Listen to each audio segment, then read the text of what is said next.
Edmonton Sports Talk. My God, I loved it. My name's Jay Milne.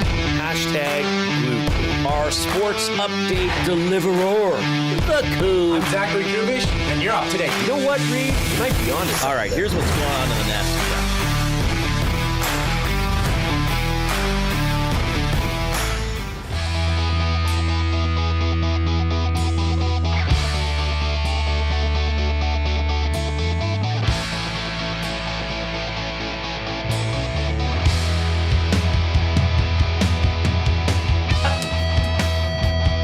Okay, Spain moves on at the World Cup. They have just beaten France 2-0 to advance to the final. The French will have to play in the third place game, and the other finalists to be determined tomorrow when Argentina takes on England. I didn't get to see much of the first half of this game. I saw the highlight of the incident that led to the penalty kick and the penalty kick goal. You like that penalty kick, I bet. You just like when the guy just drill it. Just drill it. Just do your job. Yeah. Don't tipsy toe If you're around gonna it. miss going for it. Don't fart around. Just Right. hammer that thing. Like if the goalie Whack stops the that, ball. you're like, okay, you guessed right and you made an The incredible goalie did save. guess right. Right. And guess what? Because he hammered it and Right. had velocity and accuracy, Yeah. it was Now, unsavable. is it Nacho that got the goal? Libre. Nene? Kaká? Taco. And then the second goal, the French defense, well, Spain was controlling the ball and the French defense just, well, it was campfire defense by a couple of guys. Oh, look. Ooh. Oh, look. Oh, wow. Look at this guy. He's got a partial breakaway.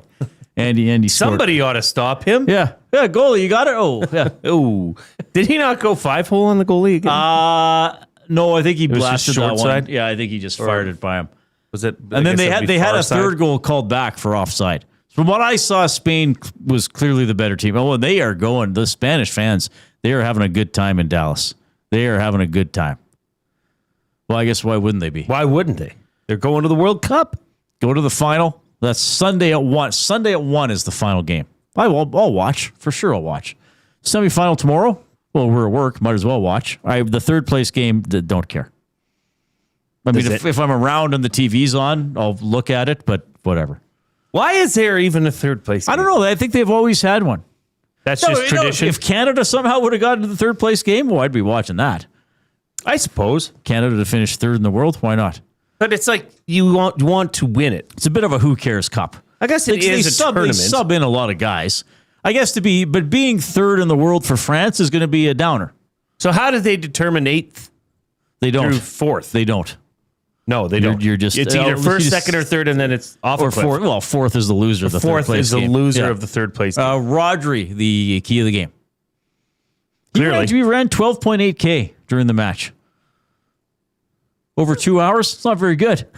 It's a terrible pace. It's a terrible half marathon pace. What? These guys aren't that These good. are athletes. These guys aren't that healthy. So there we are. They got the bracket up on TSN. It's nice to see that Canadian flag there, though, even though it's a 3-0 loss. That's okay. England, Argentina tomorrow. And then, third place game Saturday. And the final, World Cup final, will be Sunday in New York, New Jersey, which, as I keep saying, isn't an actual place. Well, it's in New Jersey. It's actually in New Jersey. Yes. Right. But it's close to New York, which more people around the world will have heard of than New Jersey. Is it the And sounds Meadowlands sexier. in New Jersey? It's is that stadium the at the area? Meadowlands? Yeah, I don't know. I can't remember if that new stadium's right in the Meadowlands or not. Because I think they've built stuff. I don't know if it's at the Meadowlands anymore. That's a good question. It used to be. And I It's think at the Meadowlands Sports Complex. I think the Devils Arena is no longer there. I think it's more in But Newark. what borough? So it's in East Rutherford. It's in East Rutherford, New Jersey. It is not in New York at all. No, it's technically not. It's not. No, it's not in the technically. state. It's not in New York. It is not in New York. It's not in New York. It'd be like if the game was in Maidstone, Saskatchewan, and they called it Saskatchewan, Alberta for the stadium for the location. Right. It's not in Alberta. Maidstone is in Saskatchewan by a few miles. We should write a letter of complaint saying that it should say East Rutherford, New Jersey, United States. Yeah, it's not New York. There's a lot of cachet with New York. If you met somebody, but like people from around the world don't know that. I guess. But they get to throw in New York. I don't know. Maybe I'm just picky, and maybe it's because I've been lucky enough to go to that part of the world a couple times. As you know, I ran the New York City Marathon in 2013. Like, if somebody walked in right now and they were like, "Hey, I'm from New York," you wouldn't say, "Oh, like East Rutherford, New Jersey." Is that what you mean? No, you'd say they'd be like, "Oh, like New York Buffalo, City, upstate, New York City, yeah, Manhattan." Yeah, or if they said, "Oh, I live in Manhattan," you wouldn't say, "Oh, like Manhattan or East Rutherford." Like you'd assume they just meant Manhattan. "Oh, I live in Brooklyn." "Oh, like Brooklyn or East Rutherford?" It's funny you don't hear more about that because that. Well, I'm probably the only person that's even slightly advocating. No. If you were from New Jersey, would you not be a little bit like, well, you have to what's put New going York on and here? everything? Yeah, like, are we that? We're New Jersey. We're not New York. Yeah. Well, you need New York. If you live in New Jersey, I feel a little bad for you. It's not the nicest area of this area.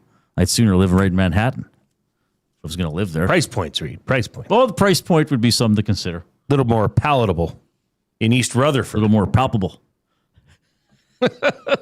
Supposedly. Oh, I'm speaking of soccer, guys. Oh, what do we got? Oh, we have a highlight here. We do. We got an audio highlight. It's from a semifinal being played in a swamp. Semifinal being played in a swamp. Sounds like East Rutherford. Kermit the Frog. Looking for a rainbow connection.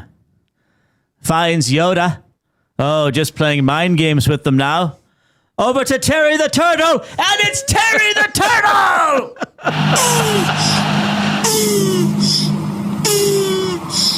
This is it celebrating his goal. I don't get it. It's just weird. It's just weird. Oh, so Kermit the Frog is from the swamp. Yeah, he lives in a swamp. So is Yoda. Lived in a swamp. Oh, so it's swamp character. Yeah, it's swamp characters. That's the best I can come up. I ran out of ideas for that pretty quickly. I feel like a complete idiot. Do I click this? No, you could have about 40 seconds ago, Ben. Yeah, tomorrow. Tomorrow.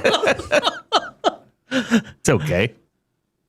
So I like, and then Terry he'd probably be offside because he'd be scrambling to get back into an onside position. He'd probably need a timeout because he would be exhausted. He'd need a lot of hydration breaks. He would be exhausted. Oh, Terry the Turtle.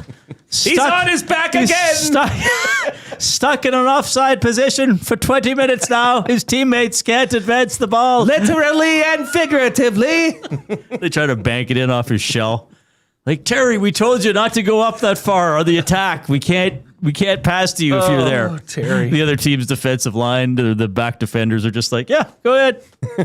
Hey, pass to him. He's Poor Terry. Oh, this is him he's trying to flip over. This is Terry the Turtle trying to get to the New York, New Jersey stadium. Which state is it in? I don't know. There's too many choices. He's like taking a step back. It's confused. Oh, he's very mixed up. He's Anyway, confused. I want to tell you this. Oh, I didn't have Shrek in the swamp. Well, I mean, I did that like 2 minutes before the show. So at 5 o'clock today, it is the Mark Kilam Show presented by the Edmonton Elks. Every Tuesday at 5 during the regular season, we have the Elks head coach on this show. We have a lot to talk about with him. They're up to 4-1. Great win against Ottawa a few days ago. Nathan Rourke on the Lions coming to Commonwealth Stadium at 7 o'clock on Friday. Now, I can tell you this. Friday's edition of the Reid Wilkins Show with Jay Milne will be from the Commonwealth Rec Center. Or as they have kindly put up a sign, our Game Day HQ at Commonwealth Rec Center. And then Milne and Awanak will have the Green and Gold kickoff show presented by Commonwealth Stadium at 6. Game is at 7. We're going to have our tent up at the tailgate and have fun stuff going on there. And then you're on after the game as well for the Commonwealth Stadium Green and Gold post-game show. Can't wait. So Mark Kilam today at 5. We will talk to the new Alberta Golden Bears quarterback Christian Veilleux at 4 o'clock today. Interesting story. Want to find out why he's coming to Alberta after he found out he had U Sports eligibility left, why he's picking here. So we'll get to know him a little bit. We got a really fun off-topic topic coming up in a few minutes. Buying or selling for Damon Bunting. Words of the day. And as you probably heard, Ben Thompson is in for Zach Kubish today at the technical desk. Benny, how are you? I'm great, Reid. How are you? Very good. Yeah. Nice to see you. Nice to see you as well. Filling in for Zach today. It'll be great. Well, all you have to do is just walk from your house down the hallway, such as it is. I had to go in Ben's room today to get the vacuum because you and I are on vacuum duty, and it's in Ben's bedroom. Yeah. It is in my bedroom. Yeah. Did you take your shoes off before going in his room? No, I did not. I was quite uncomfortable being there. There's clothes everywhere. They're in my suitcase. Well, the suitcase is open. Yeah. Suitcase is open, but clothes are in there. Yeah. And I had another good sleep last night. So Well, it's good you're sleeping here. Is it nice and cool in here? Does the AC go? Well, it wasn't going the first 2 days, and I didn't know. Dude, I should have talked to you about that. I know. Because when we do Elks games, away games here, and we're here it's late, toasty. it's up to 25, 26 degrees in here because he's got it on. And I understand why cool the office when nobody's here. So you have to manually change it. I was the first 2 nights I was be unbearable. heating up. Yeah, I was heating up in here. I was like, oh my goodness. It's a glass house. Yeah. Don't throw stones. So I adjusted. I turned down 19 last night. It was great. Okay, good.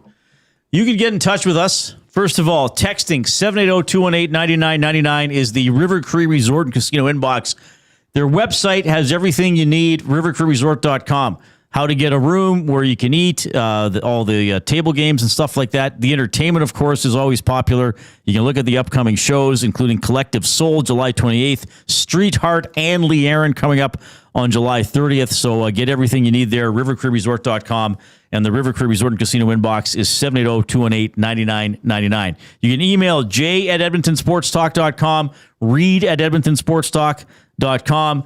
If you'd like to post in the Nasty Chat on YouTube, please do so. A lot of fun chat going on in there. Really, Jay and I don't even, we see stuff, but a lot of times people just get chatting with each other while they're taking in the show, which is pretty cool. Give us a thumbs up if you're on YouTube. Smash that like button.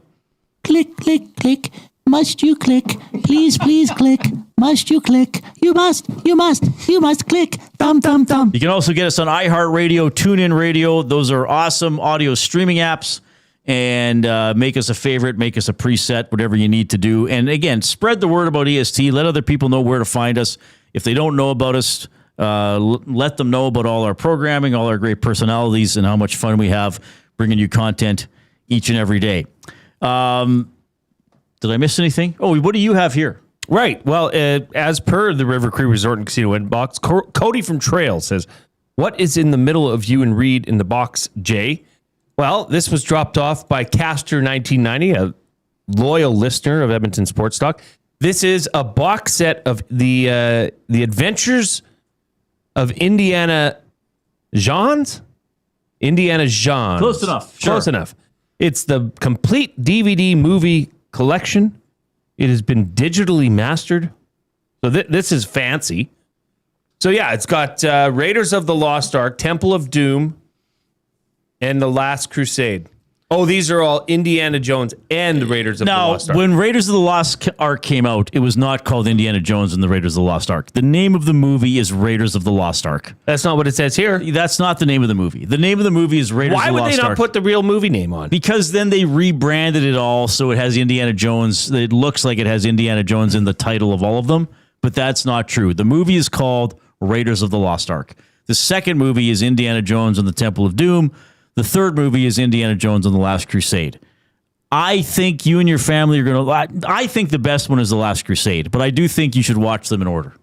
And I think once you watch the first one, at least one other family member will be like, Dad, we got to watch more of these. Okay. They're a blast. Funny, I went through these when Caster 1990 dropped them off. Is it amongst Indiana Jones fans, is it just understood that Indiana Jones and the Temple of Doom is the weakest of the three? Because he ranked them the same way. He ranked Raiders of the Lost Ark, then Last Crusade, then Temple of Doom. I think most people put Temple of Doom third, and some people don't even like Temple of Doom. I think Temple of Doom is a blast. Like it's action packed. It's I think it's a little weirder than the other two, though they all have supernatural elements to them. I guess you're going to have to watch and find out for yourself. I predict Temple of Doom, once you watch all three, I predict Temple of Doom will be your least favorite one. Perhaps, in your case, I think perhaps by a wide margin. Okay. I think, personally, Jay, I think you are going to be smitten with Raiders of the Lost Ark. I think you'll get through Temple of Doom, and then I think you will be gleeful with The Last Crusade. Wow. Yeah, I think you were going to like these movies. I know you don't like... Yeah, well, you don't like anything creative, quite frankly. I'm joking.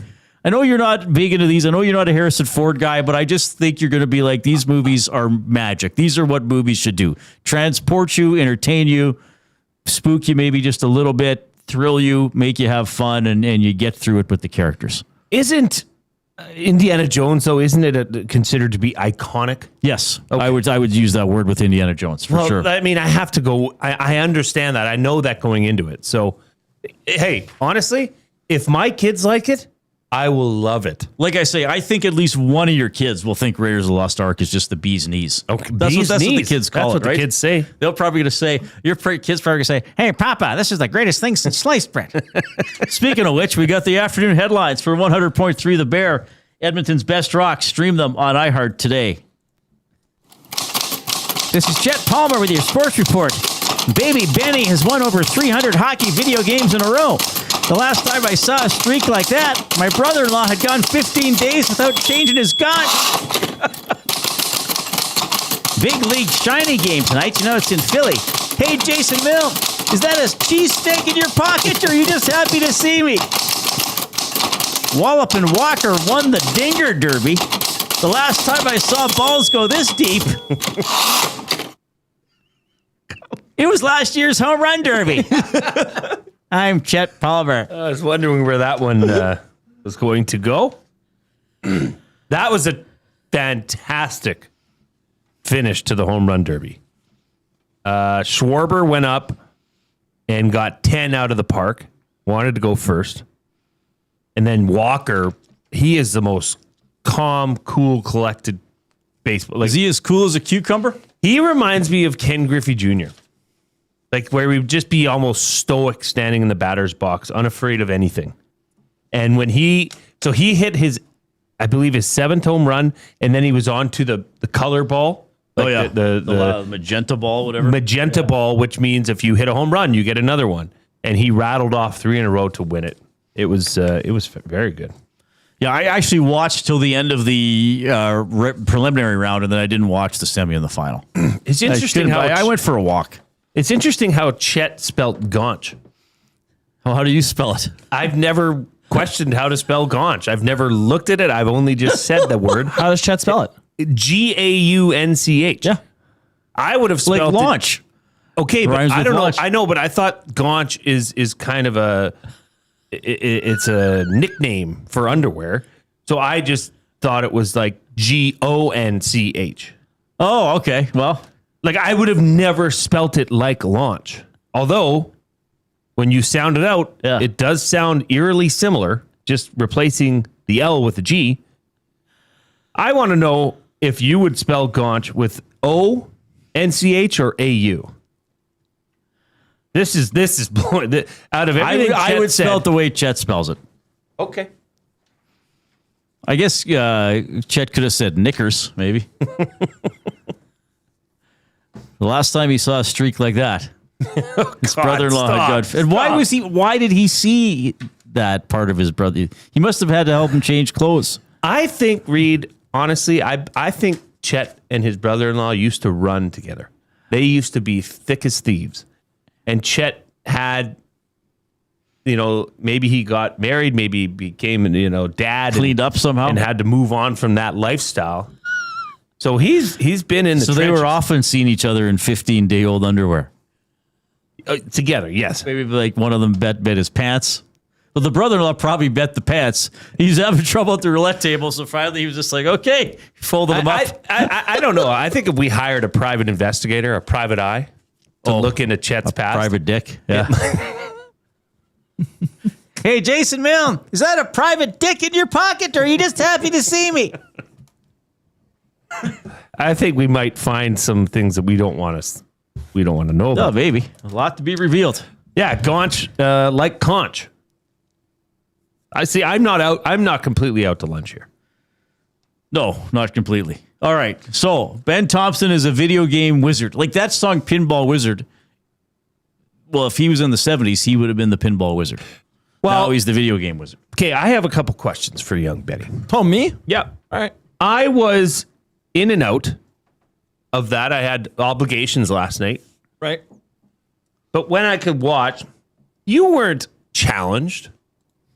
Is that what happens every time you play a game is people just quit? They hate, rage quit? Pretty much. What a bunch of sorry ass losers that are involved in this sport. Jay, you call that a humiliates them. sport? Jay, it's not wasting each other's time. Then, well, if you're not good enough, don't play. Well, they don't. What? Well, they don't. Everybody quit on you, Ben. They don't expect to be playing me. They expect to be playing someone that's Why don't their you set skill level. your level so you can only play people that are in the top 50? I wish I could. Well, do that. there's got to be a way. There's no way. Because that was Yeah. downright. That did not do. Well, to be fair though, I was playing guys that were high ranked. I played a guy that was 350th last night.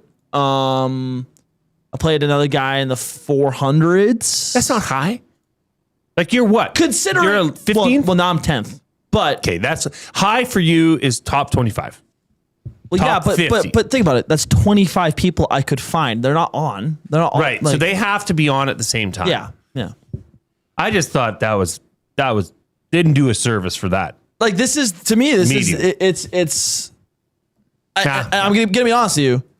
Like I don't mean to be cocky, but if I were to play someone that was also in that top 50 range, it would still be the same result. So this is kind of just what happens. Well, then we need to make that happen. Okay. I mean, I want a Benny top 5 night where you go- wait. Hey, you know what? Then you got to do I gotta wait. is you wait. You Hey, don't take anyone in any- the top 25, I'll message all of them on Xbox and go, hey, I need a game here.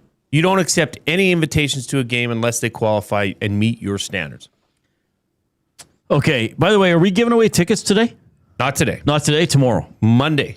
Oh, not till next week. Yeah, for Post Oh, okay, Malone you were and Jelly teasing Roll. that up. Yeah. No, we're going to give Starting away Monday. Monday, Tuesday, Wednesday. Okay, well- a pair of tickets each day to the Badass Stadium Tour Part 2. Yeah. Saturday, July 25th, Commonwealth Stadium. Awesome. We'll give away 3 sets of 2 tickets. Monday, Starting next week. one Monday, one Tuesday, one Wednesday. Okay, perfect. Yeah. All right. So anyway, yeah, Benny is a video game wizard. He's got the video game set up with. Lead us into our off-topic topic. I have to remind you, I didn't get around to this. I was too busy. What? Well, I was too busy helping. I'll come up with something on the fly. Okay. You have something very detailed, though, as does Ben. The off-topic topic presented by William Huff. Since 1952, William Huff has provided industry-leading advertising solutions for thousands of valued clients. Their unparalleled customer service combined with decades of industry expertise and a desire to make every job the very best can be is what they call the William Huff Advantage. Visit their website at williamhuff.com or give them a shout at 780-454-4536. Give us your pitch for an Edmonton Sports Talk video game. Love it. There it is. Who This wants is- to go first? This is all because of Benny's Benny at night last night. Celebrini, the cover athlete for NHL, was Good announced point. today. It's Celebrini, so it's a bit of a video game day. Well, I'll go first because I cheated. Okay. I just wanted to see. You know how sometimes it's freaky when you put things like ChatGPT kind of scares me, to be honest. Not a big does. user of it. But in instances like this, I want to see how much the AI knows about Edmonton Sports Talk. So I put make a video game based off of Edmonton Sports Talk. So here's what they came up with. EST Deadline Day. Ooh. So each staff member has unique abilities based on their on-air role. So you could pick whichever staff member you want. And, like levels. So you'd have, some would have higher personality. Some would have higher all different characteristics. charm characteristic. Yeah. Whatever. Players race to break trade news, manage the show clock, book guests, and survive technical difficulties. So it's like like Sim City. Yeah. Oh, it's like it's like that. SimCity Okay. for this office. Oh, neat. Okay. Where you cool. could choose your role. So if you were an on-air host, you'd have to then book guests, and you'd get judged in points based off of which guests you Tech could. I issues. see. You probably choose, have like a you menu choose to pick Manawan. what you want to do or And something you'd like be- that. Okay. There's also a mini game component of EST Deadline Day, predicting Oilers trades, fantasy draft challenges, trivia against the chat. Ooh. So this would be what do you call it when there's other people playing? Multiplayer. Multiplayer. hot take debates where players can earn or lose audience approval. Oh, wow. Okay. A live show mode where random events such as breaking news, microphone failures, surprise guests keep everyone scrambling. Interesting. So it's kind of like a real role-playing game. So there'd Yeah. probably be little puzzles or menus along the way to say, what do you do now? Like, where you have 10 seconds, pick something. Like, Well, and it could, like SimCity, wasn't there a roller coaster version of? There was. Like, amusement park? Roller Coaster Tycoon. Yes. Yeah. So you could have like Broadcaster Tycoon where you build and you have EST people that you neat. can fit and plug and play into different. Yeah. That's pretty good. Well, I mean, That's pretty damn like good. I said, I did cheat. Like, Yeah, I was more doing it to see how specific. you they'd went more get. for the story than the gameplay. Yeah, but it kind of makes sense to have like a simulation. Yep. And then you could simulate running your own broadcast. Right. And it would That's like pretty good. write up the sports update Yeah. for you, and you'd Yeah. have to like have it on cue and hit the commercials. Like people, for goodness sake, people have farm simulator Yes. where they just press Yes. a button and it does. Well, There's Goat Simulator. yeah, Or you run around as a goat? I showed you. Didn't I show you? Yeah, that you one? did. And you and I watched the videos. Wasn't it in the old building of the power wash simulator? yeah, Where you just power it, you have to find every speck of dirt and clean it off something. yeah, at the old building. Yeah. So yeah, exactly. That's great. That's great. Uke says ESC game could be a murder mystery game where you have to find clues to figure out where Awanik hides the bodies before he finds you. That's a good one. That's Yeah, that's a good one. That's close Yeah. to what mine is. That's close to what mine is. Oh, really? Okay. Mine is 5 nights at Benny's at the EST office edition. From living here for the past couple of days, I'm here late at night. You guys know I don't like having the lights on, and I stay up pretty late. So 5 nights at Freddy's. It's like these screwed up bears and that are coming like they're monsters and try to get you. It's EST staff that come and try to get you. The explosive Reid Wilkins might try to sneak through the reception desk and get to your spot. And the spot you'd say at is Ben's bedroom. The plan is to make it through the night. So basically like 5 nights at Freddy's, but Benny edition at the EST office. That's a pretty good idea. Yeah. I don't have a full one plotted out, but I like the idea where you could play as each EST personality. Maybe you could just pick, or there'd be a story where like when chapter 1 you're this guy, chapter 2 you're this person. Because I just finished that Spider-Man 2 video game, and I like that you could play. It has 2 Spider-Man. You do some adventures as Mary Jane. You get to be Venom in one of them. So like I like that it mixed it up. So for example, there'd be a level, and maybe I'm not that original, but I'm sort of ripping off other video games. So it would sort of look like Pac-Man, but it would be Dustin. But you would control when the mouth opens because some of the little pills are like chicken tenders. Then there's a vegetable. You got to skip it. You got to skip it, right? So, and then there's maybe like, does he like ice cream? I don't know. Like some, you have to figure out what's good to eat and what isn't good to eat. There could be a Lieutenant Eric one, and Duck Dad has something similar like this, like with LTE walking.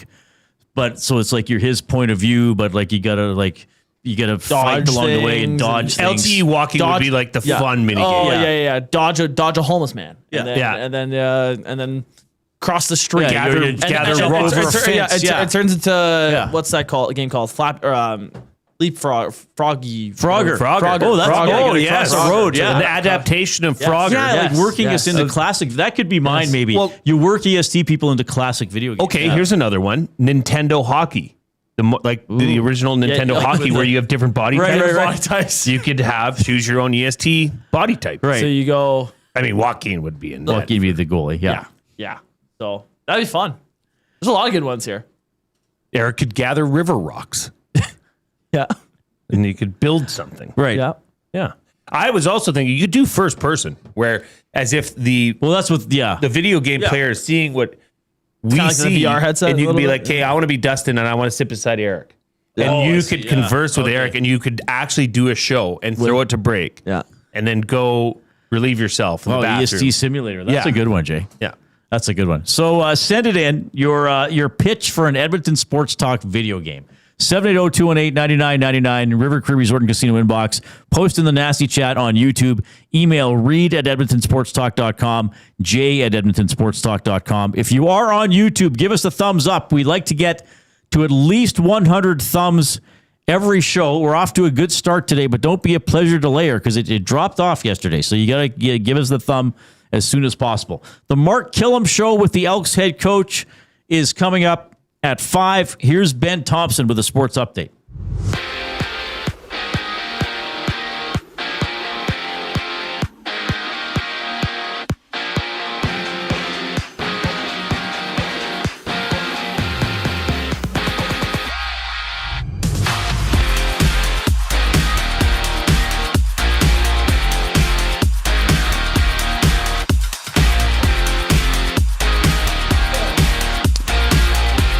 Has punched their ticket to the World Cup final as they beat France 2-0. We will find out the finals matchup tomorrow after England and Argentina face off tomorrow at 1 o'clock.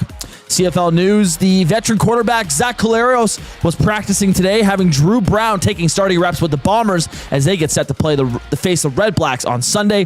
The Elks, they play at home to the Lions on Friday. Edmonton's head coach Mark Kilam joins this very show at 5 o'clock tonight. From Boston, the Bruins have hired former Sabres general manager Kevin Adams as the senior advisor to GM Don Sweeney.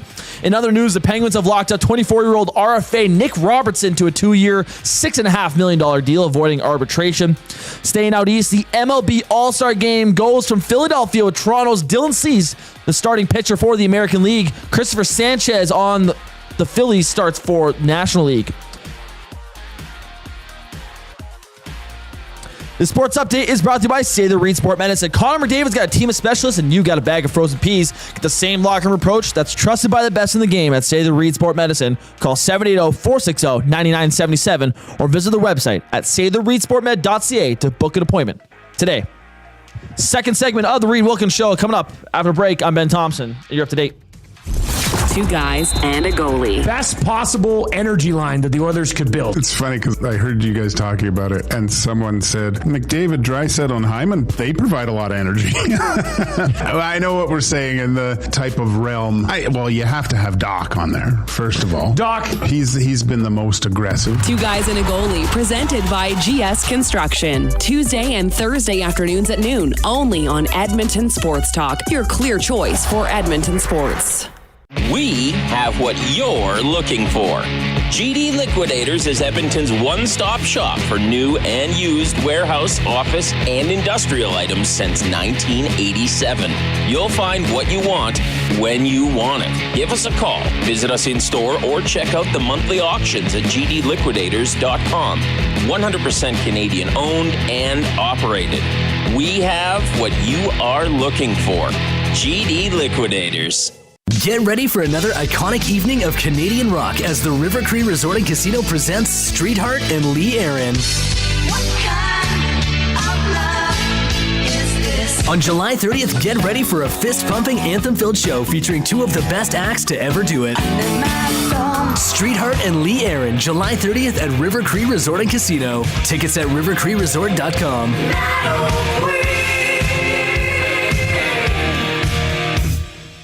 GCL Diesel has been serving oil country since 1972. From diesel cars to SUVs to pickups. From farm tractors to school buses to a big rig. From diesel generators to forklifts, GCL can test, troubleshoot, and repair all diesel fuel system components. Whether it's injectors, pumps, turbos, filters, or additive, GCL has the parts you need to keep your diesel running the way it should. For genuine diesel parts at wholesale prices, visit GCL Diesel in the West End or online at gcldiesel.com. GCL Diesel. Diesel understood. The Canadian Brewhouse has a happy hour for any scenario. You finished work early? Happy hour. You finished work because you accidentally hit reply all to the entire company? Big happy hour. Your boss said, great job. Happy hour. Your boss said, per my last email. Ugh, emergency happy hour. You finally closed the big deal. Happy hour. With a huge selection of ice cold drinks and great food, the Canadian Brewhouse has a happy hour for whatever just happened at work. The Canadian Brewhouse. Your day just got happier.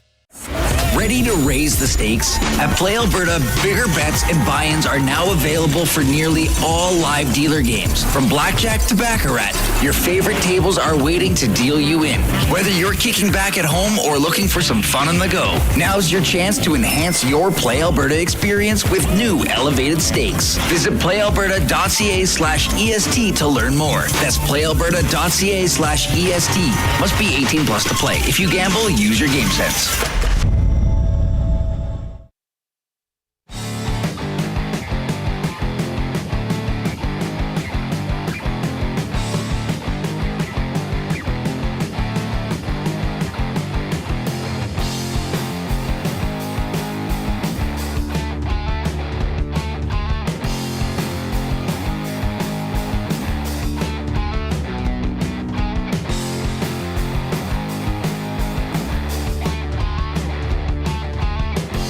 Elks head coach Mark Kilam is going to join us at 5 o'clock for the Mark Kilam Show. I can tell you that portions of this hour are presented by Commonwealth Stadium. Yeah, you heard Jay and I talking about some of the big shows coming up. Foo Fighters are going to be here, AC/DC, Post Malone, and Jelly Roll. So that is the Big Ass Stadium Tour. Does that mean their asses are big or the stadium are big ass stadiums? Well, it's all how you want it to be, Reid. I think it's up to the interpreter. Edmonton.ca/Commonwealth, Ticketmaster.ca as well. Portions of this hour presented by Commonwealth Stadium. The off-topic topic for William Huff. It's give us your pitch for the Edmonton Sports Talk video game. Okay, there's quite a few that have come in, which I'm sure you can understand. Chris S. YouTube Trev's big adventure where the most unbelievable things always happen while you try to make it. Jay's hot tub final boss level is to fight a cop so they tase you. Did you hear the escalator stuff today? Oh, I saw Dusty put out a poll. Now, okay. Sorry, I shouldn't have got you off the topic. I pulled you further away. Well, Reid, I'm not sure if you've tuned into this show much. Okay, so what's the premise here? Does Dusty run up escalators or does he walk? I think or stand. I think he stands. Right. And some people were saying you should walk. Yeah, because Dusty at one point said, "Oh, what do you do with the second and a half of your life that you save?" Or maybe a texture.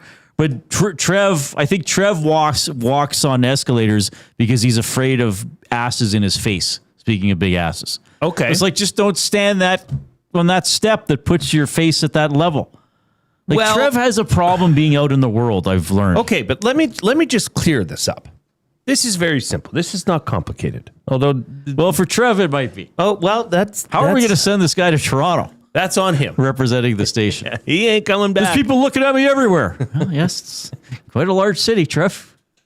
Escalators are wide enough for two people to stand side by side. There's lanes. There's a slow lane, a standing lane, and there's a passing lane. So if I stand, I always move over to the right. Do you know if you go to London, the Underground, which is probably one of the most famous modes of transportation, the tube, right? I mean, sometimes it can be 3 or 4 escalators down to get to the it's proper layered. depth. Yeah. They treat that like a freeway. Like, if you're standing, you better get hugging the right side. Oh, really? Okay. Because people have a time that they need to get to a train, right? So that's why they might be in a rush. Okay. But yeah, if you are in a mall, it's different. Yeah, like if you're standing there with your wife, what I would do is do not stand side by side. Stand behind your wife. Right. So nobody can look at her ass. Right. That way, yeah. Right? You're protecting asses here. Right. And, you don't want that. So at least you two can be standing there, still conversing, possibly even holding hands. Right. But somebody can pass you. Right. It's really Trev just needs to live Trev needs to be a hermit. Yeah, I've learned about Trev. Human interaction bothers him. Well, this guy looked at me. Well, maybe he just was looking around and you were in his field of vision. No, he's looking at me. What a great industry to get Trev. into. Okay, Trev. Lots of people look at you. I went on an escalator. There's another person on it. Well, yeah, that happens. They're not just Trev movers. They're people movers. One thing I would say about escalators is don't be all over that handrail. Those are disgusting. Those are probably filthy. Yeah. Those are cesspools. Yeah, good point. We'll just take a wipe. I've seen the video. Oh, it's bad. Scott on a hotel balcony in Beaumont. Good to hear he's still out there. He says, okay, hear me out. It's like Pac-Man, but it's Dustin running around a maze eating a bunch of chicken. Yeah. Chicken tendies. And the little bonus dots are spiced rum and Coke. Yes. And then the bad things chasing him are like different kinds of vegetables or seafood or something. That's a great idea. Like a prawn. That takes my idea to another level. A prawn could just be hopping around. A prawn, chasing him. a carrot, a rutabaga. A broccoli. Yeah. Oh, we've got a limerick that came in. Do you have the limerick music? This came in from William Mikespear, noted poet laureate for Edmonton Sports Talk. Hey guys, a limerick for you. Jay is going to watch Raiders while Walker just hits taters. Guys play Ben a bit and then they rage quit. He deals with all the haters. Oh, very good. That is very working it all in. How many people rage quit when they play you? Every one of them. Not all of them. Do they actually think they're going to beat you? Well, they don't know how good you are until you get into the game. And I think so. I'm at 324-0 now, and I think it's like 280 of the games have been rage quits. I think. So what is? You kept saying the guy was AFK. Yeah, that means he's away from his controller or away from keyboard. But he's not playing on a keyboard. No wonder you're beating them if they're so technically it's AFC. A is AFC, left, technically, D is right, W is up. Yeah, technically it's AFC, but whatever. It's okay. Yeah. So how many times have you almost lost over the course of this streak? I had one game go to overtime, which was scary because the time was kind of getting away from me a little bit. I had to leave my house in like 10 minutes. And I played a game, and that went to overtime, of course. Shocker. So I was late to picking up my buddy. But that game went to overtime, but he wasn't very good. Like the connection was bad. I wasn't playing great. And then I have had a couple games outside of that be like I was down heading to the third period once, and then I won that game by 5. Oh wow! So I turned it on in the third period. But yeah, I don't know. There hasn't been a whole lot of close calls. Sorry, I just got to get to a couple of these. Some of these here. Bones says the EST video game is centered on the chore draft. Your character has to complete the chore in a time frame and get scored on the completeness of the job. Oh, that's something you could actually. Like I vacuumed today, or you're dusting, so you had to control your arm. Yeah, that's a pretty good idea. And Pooley adds in that this started by Trevor confessing that he holds his breath on escalators. That's what it was, right?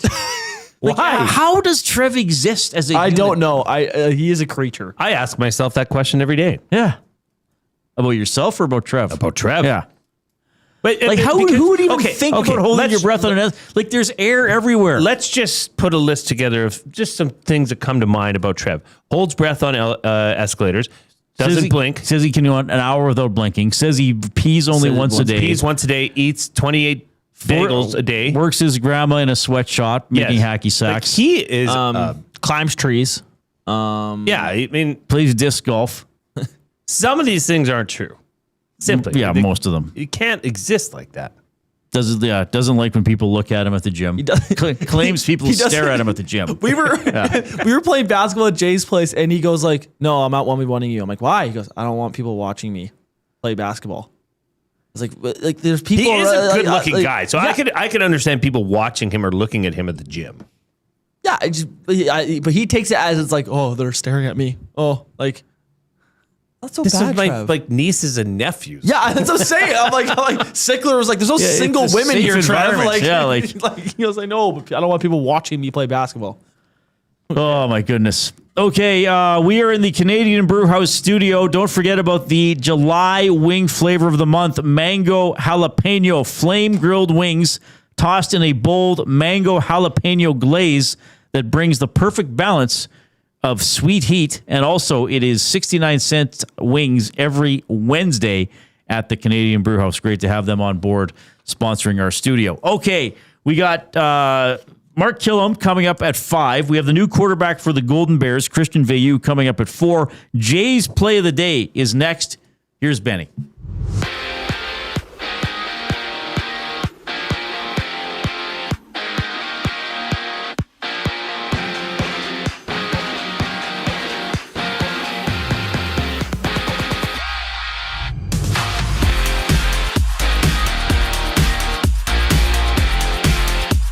Spain is headed to the World Cup final after a 2-0 win over France. They'll now await the winner of tomorrow's semifinal between England and Argentina with kickoff set for 1 p.m. In the CFL, veteran quarterback Zach Collaros was back on the practice field today, but Drew Brown continued to take first-team reps as the Blue Bombers prepare to host the Red Blacks on Sunday. The Elks are back at Commonwealth Stadium on Friday night to take on the BC Lions head coach. Mark Kilam joins this very show at 5 o'clock this afternoon. Around the NHL, the Boston Bruins have hired former Buffalo Sabres GM Kevin Adams as a senior advisor to GM Don Sweeney. Meanwhile, the Pittsburgh Penguins have avoided arbitration by signing restricted free agent Nick Robertson to a 2-year contract worth $6.5 million annually. And in Major League Baseball, the All-Star Game goes tonight from Philadelphia. Toronto's Dylan Cease gets the start for the American League, while Phillies left-hander Christopher Sanchez takes the ball for the National League.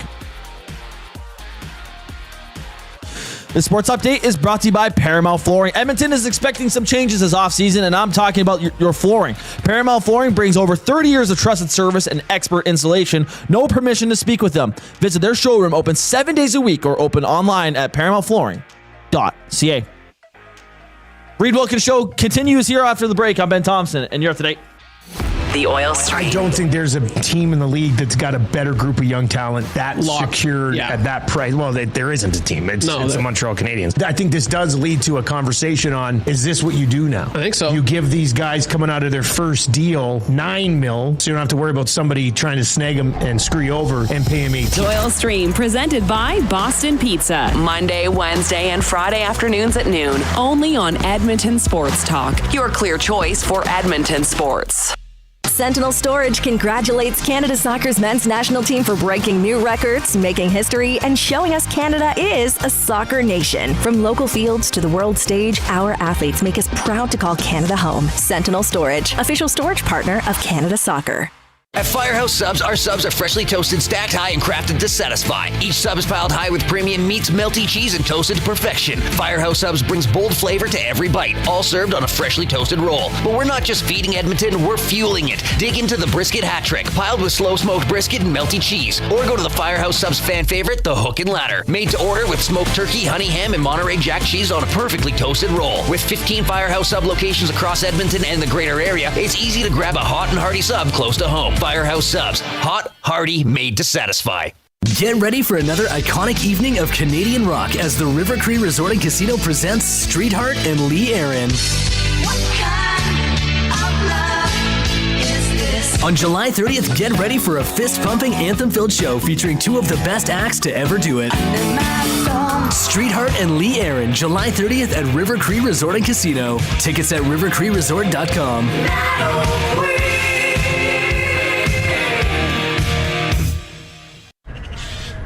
Somewhere, someone is sitting on a patio that is literally part of the parking lot. They're hot, uncomfortable, and bored. Do not be that person. The Canadian Brewhouse has a rooftop, real turf, misters, fire tables, patio games, big screens, and zero reason to be bored. This summer, your standards are higher than a parking lot, and you know it. The Canadian Brewhouse, Canada's best patios. Looking for flooring? Paramount Flooring has it all. Sales, service, and expert installation. With options for every style and budget, open 7 days a week. We've got you covered. Quick delivery and in-stock deals. Plus, EST listeners get 10% off. Visit ParamountFlooring.ca today.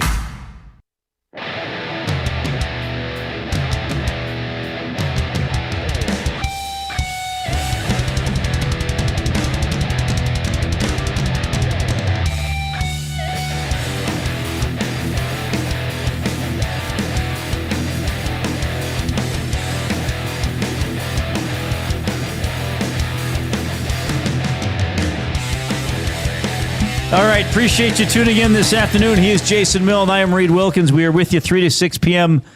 every weekday on Edmonton Sports Talk. We got some shows out of the cage. We were telling you Friday, we're at the Commonwealth Stadium Rec Center. Monday, we just nailed this down this morning.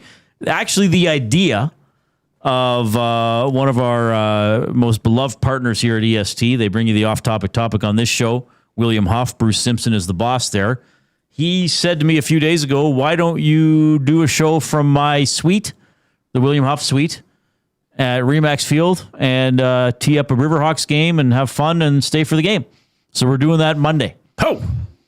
So we'll try to get a couple of Riverhawks guests on, and we'll have a good time. Maybe take some BP? Do you think I could swing a bat there?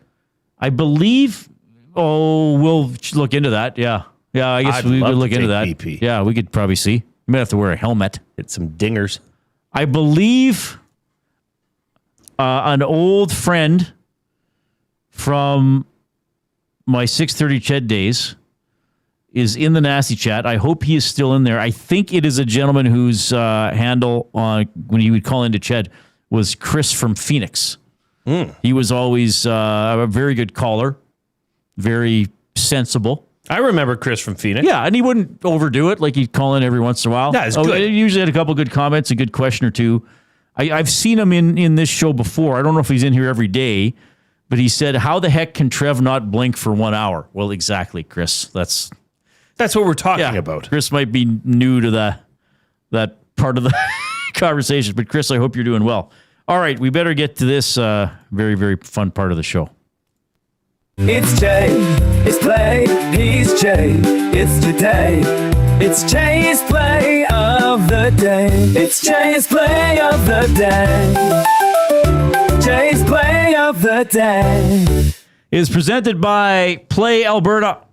When you bet with Play Alberta, you give back to Alberta. That's because it's the only app in the province that puts all revenue directly back into supporting programs and services that Albertans rely on every day. So next time you place a wager on your favorite team, know that you're also making a difference across the province through Alberta's General Revenue Fund. Visit playalberta.ca/EST to learn more. Playalberta.ca/EST. Remember, you have to be 18 and older to play, and if you gamble, use your game sense. All right, Reid, we're doing this again. I'm going to try to do this every week. Last week, so it's my CFL teaser.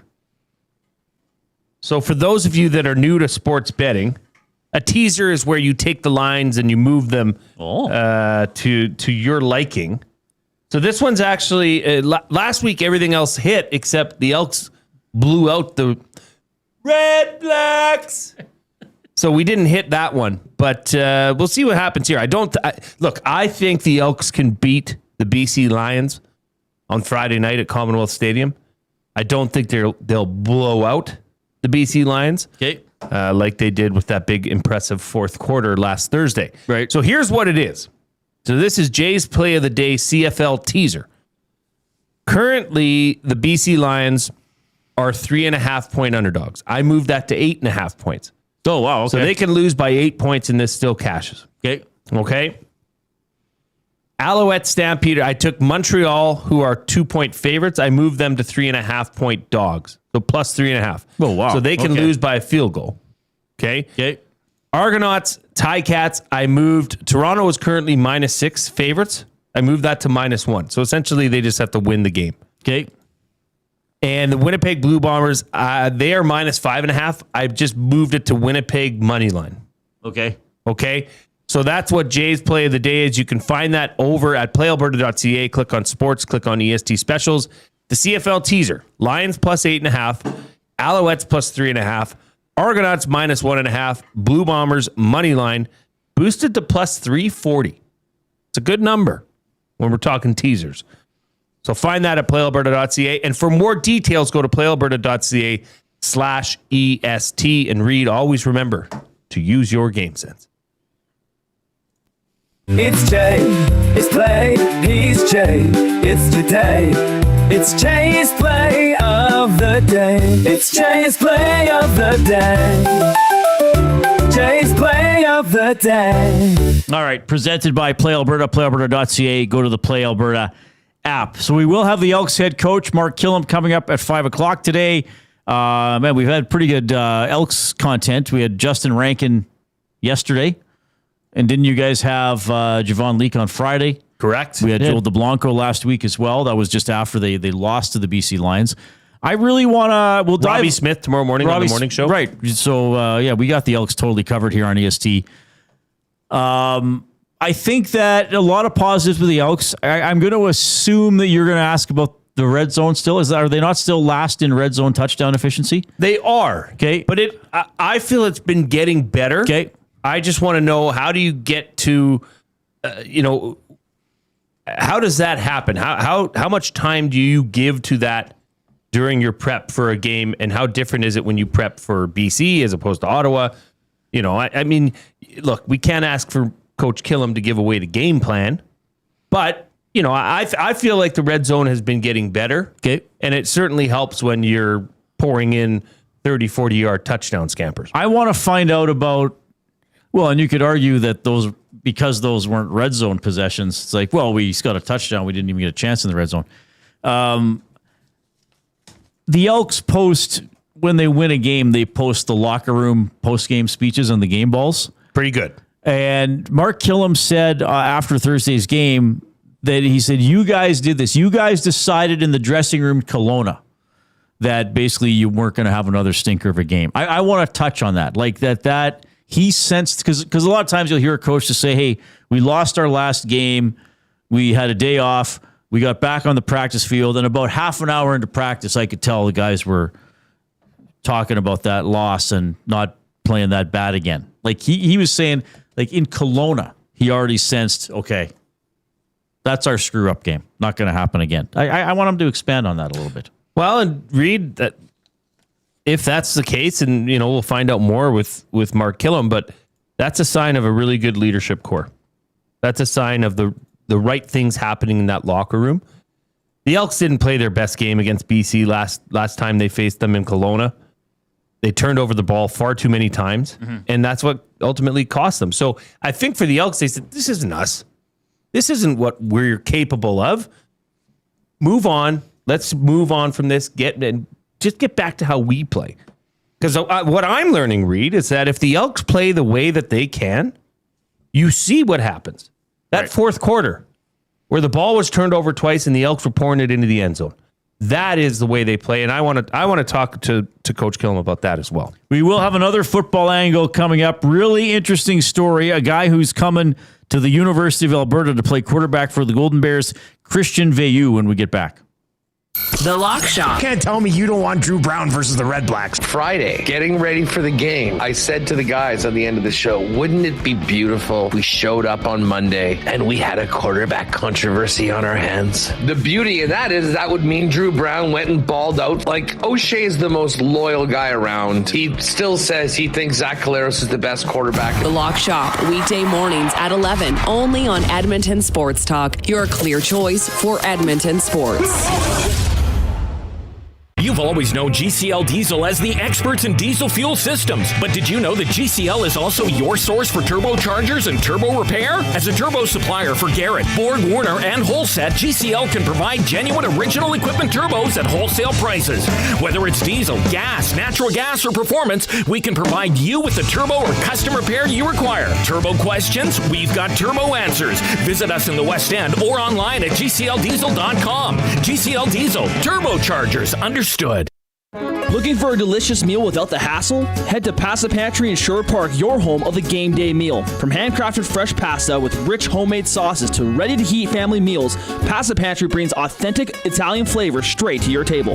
For over 30 years, Pasta Pantry has served hot, delicious comfort food made right in our kitchen. We do it fast so you can slow down. Visit Pasta Pantry in Sherwood Park today and taste the difference fresh makes. Pasta Pantry, real food, real fast, real good. Kickoff is coming. Are you in? July 17th, Elks, Lions at Play Alberta Field at Commonwealth Stadium. It's Dog Days of Summer presented by ATCO Energy. Bring your pup and watch the game in an exclusive section. Plus, find activities for your dog around the stadium. Every catch, every tackle, every touchdown. The best way to experience it is being there when it happens. Edmonton Elks, our city, our year. Get your tickets now at goelks.com/tickets. Time for a new career in 2026? Or maybe your kid is still pondering their path. Good news! Weiss Johnson is hiring. Hi, it's Dennis, and not only are we hiring for heating and air conditioning, we're also looking for experienced plumbers and gas fitters. With the growth in residential development, there's no shortage of opportunities at Weiss Johnson. Choose your path with us. Learn from one of the industry leaders, and we will grow together. Receive great benefits and school reimbursement as well. Visit weiss-johnson.com today. You've heard the name, but what does it mean? For over 66 years, William Huff Advertising has supplied signage from screen printing to digital to LED with design, production, and install in-house. It's a one-stop shop for all your signage needs. Edmonton owned and operated, William Huff has been trusted by the biggest companies and teams in the City of Champions and many others across the country to do the job. If you're looking for a way to get the word out about your company or event, they are the answer. Go to www.williamhuff.com. Their results speak for themselves.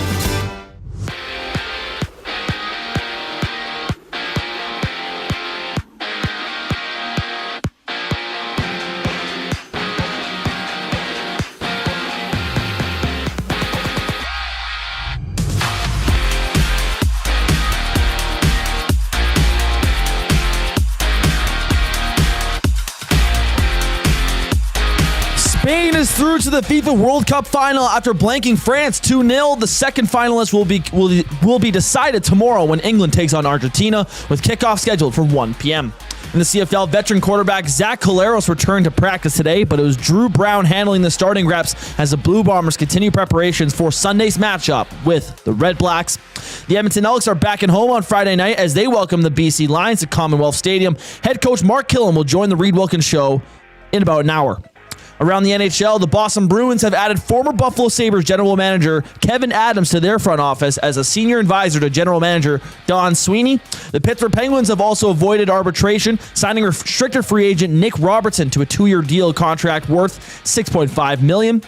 And tonight, the MLB All-Star Game takes place in Philadelphia. Dylan Cease gets a nod for the American League, while Philly starter Christopher Sanchez will take the mound for the National League. The sports update is brought to you by Windsor Plywood the Duke, locally owned and operated, serving the Duke and the surrounding area since '93. Doors, flooring, baseboards, and of course plywood. Go see the knowledgeable staff at Windsor Plywood the Duke. Second hour of the Reid Wilkins Show starts right now.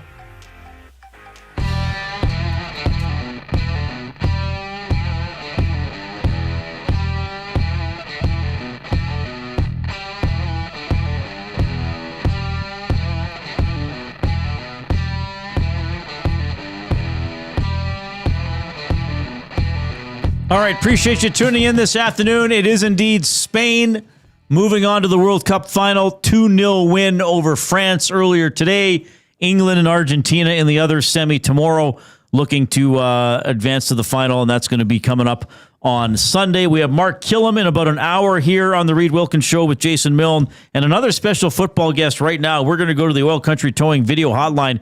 Oil Country Towing, Edmonton's most trusted 24/7 roadside rescue team, fast, safe, and reliable for over 15 years. Whether it's game day or a snowstorm, we work as hard as your favorite team to get you going. Call 780-986-6088 for all your towing needs. This guy recently joining the Alberta Golden Bears football team, quarterback Christian Veilleux is checking in. Christian, it's Reid and Jay. How are you doing? I'm great. How are you guys? Doing very well. Thanks a lot for making time for us. Interesting time for you. Pretty big announcement here. Can you just sort of give us the lowdown on how this shook down that you're coming to the U of A? For sure, man. I mean, it's a huge opportunity. I'm super thankful for it. Extremely excited to be a Golden Bear. Really, the opportunity just came to me out of nowhere. And for a guy who thought he was done playing, I've got a new opportunity to come in and be welcomed by a team. Great coach, great players. And, I'm just super fortunate to be in the position that I'm in. I'm excited to get to work. Okay. We want to ask you a bit about your NCAA journey and your football journey in general. I'm just curious. Maybe this is almost like kind of a paperwork type question. Like, how did you find out, oh, wait a minute, I can still play and you are Canadian. We'll get into that. But how did you find out, oh, wait a minute, I can still play U Sports after playing in the NCAA? Yeah, it came from the compliance office and the coaches at the University of Alberta. They did their research. They did their homework, speaking to teams that I played for in the NCAA. And then they came back to me and said, based off number of years I played, I'm good to go. So I don't really know how it works, but I got the go ahead. I got the okay. So I'm not complaining. Okay. So Reid alluded to it. You were born in Ottawa. Did you grow up playing amateur football in Ottawa? Like, did you play junior football there? Because I know that you went to, I believe, in Maryland for a prep school. Was that for your high school years? Like, give us a little idea of where you started, when you started playing football, and how you ended up in Potomac, Maryland at a prep school. Yeah, so I started playing for the Cumberland Panthers at the age of 9, and I played for them over 7 years. Always played for them. That's my team. That's my squad. So I owe a lot to that program and the coaches and players that I grew up with. And then from that point on, it was really training with Gridiron Academy and Victor Todondo in Ottawa that kind of created the path for me to explore options in the U.S. So, just training with him from a young age and then starting to do camps in the U.S., college camps or prospect camps like Rivals, Under Armour, stuff like that. So I ended up, getting my first offer freshman year of high school. And from then on, I knew this was a serious thing. So I started looking down south, was recommended to go to Canisius in Buffalo. Good school, had a great year there, but kept being told if you want to, really achieve more of your potential, you got to get yourself around better football, better talent. So that's how I ended up making the move to go down to Maryland, and I had a great time there. Unfortunately, I was robbed in my senior year because of COVID. I ended up coming back home to Canada and didn't really get to experience that senior year that everyone cherishes and loves. But that's how I ended up out there. And then after COVID, it was Penn State, Pitt, and Georgia State. Okay, so you played at Penn State for 2 seasons. You played at Pitt for 1 season. Then the last 2 seasons, you played at Georgia State. I just want to, those are some pretty big schools. How come you move around from school to school when you're going through this football journey of yours? For sure. I mean, at the end of the day, you have to put yourself in the best position to showcase your talent and give yourself a chance to get to the next level. And I think that's what the transfer portal has helped players do is, if you're not in a good position where you're currently at, you can explore options elsewhere. And I think it's a benefit to the players because the coaches have ample opportunity to, if they have a better opportunity elsewhere, they're going to go take it. So I think it's rightfully so that players have the right to do so.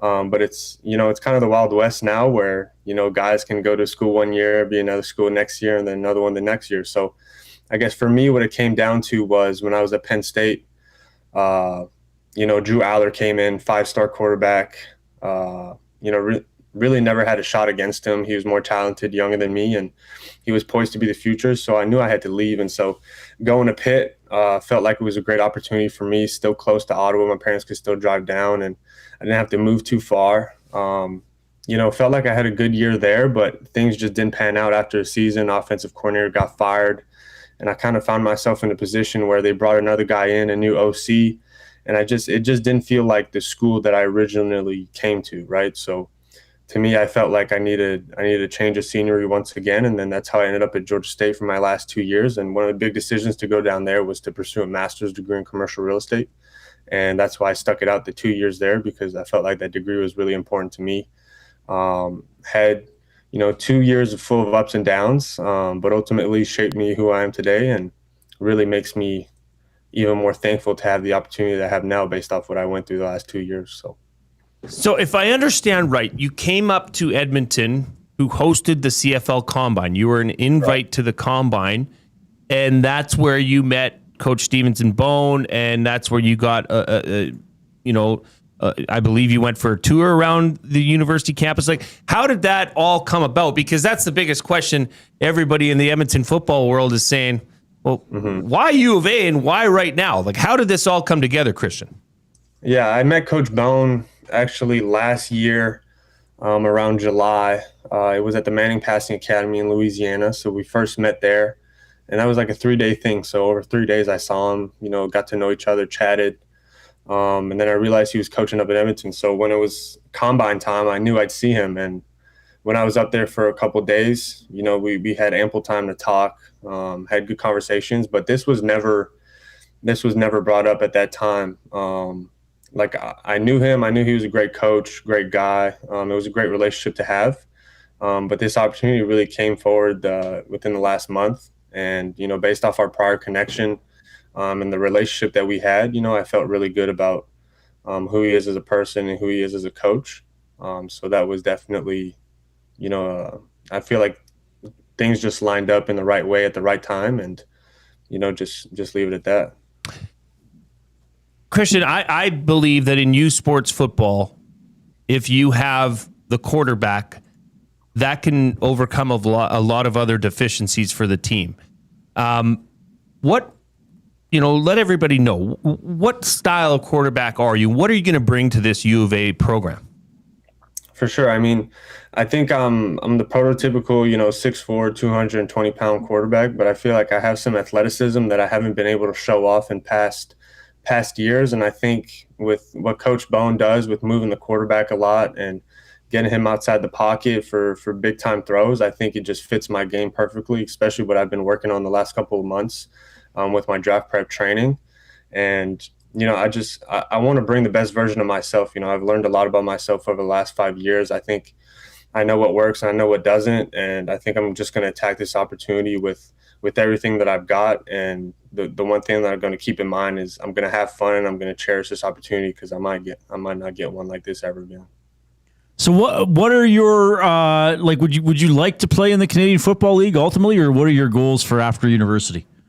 For sure. I mean, I've been training these past 6-7 months just to get into the CFL and get a shot. So it's always been a goal of mine, growing up in Canada, like being familiar with the Canadian game, representing your own country, and especially as a Canadian quarterback, just we've seen the evolution of that position, especially for Canadians over the last couple of years. And I feel like I would be a great guy to add to that list, and just open up avenues and opportunities for future kids that are growing up and just watching the game evolve.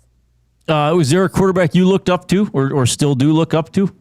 For sure. Aaron Rodgers was my guy. From a young age, I used to watch Aaron Rodgers a whole lot. I love him to this day. Favorite quarterback of all time, no doubt about it. Okay. And how would you describe yourself? Or is there a comparable that we would know in the NFL or CFL? Yeah, I mean, a comparable to me, like I've heard a lot of people say, I've heard Joe Flacco was a good comparison to me in terms of arm talent and size, athleticism. But I don't know. I don't really like to compare myself to too many people. I feel like I'm who I am. I'm Christian Veilleux. I'm not anybody else. And hopefully my plan is to show that this year. Okay. Well, we wish you all the best with the Golden Bears. I mean, this is really interesting news. So I'm sure we'll talk more with you in the fall. Are you coming to town soon, or what's the plan?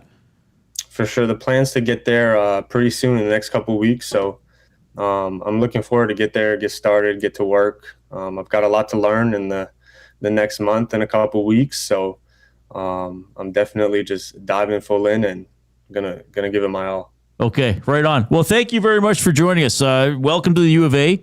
We're both grads, and Jay actually played football. We wish you all the best.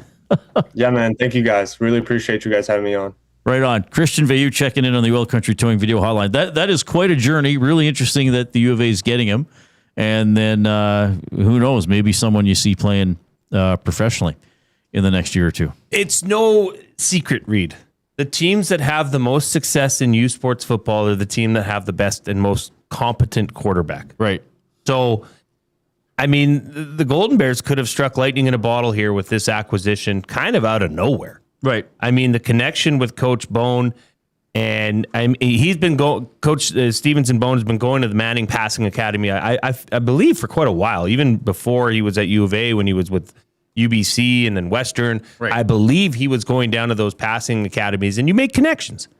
And then, lo and behold, the combine is held in Edmonton. You reconnect, and then, hey, man, you got a player here that,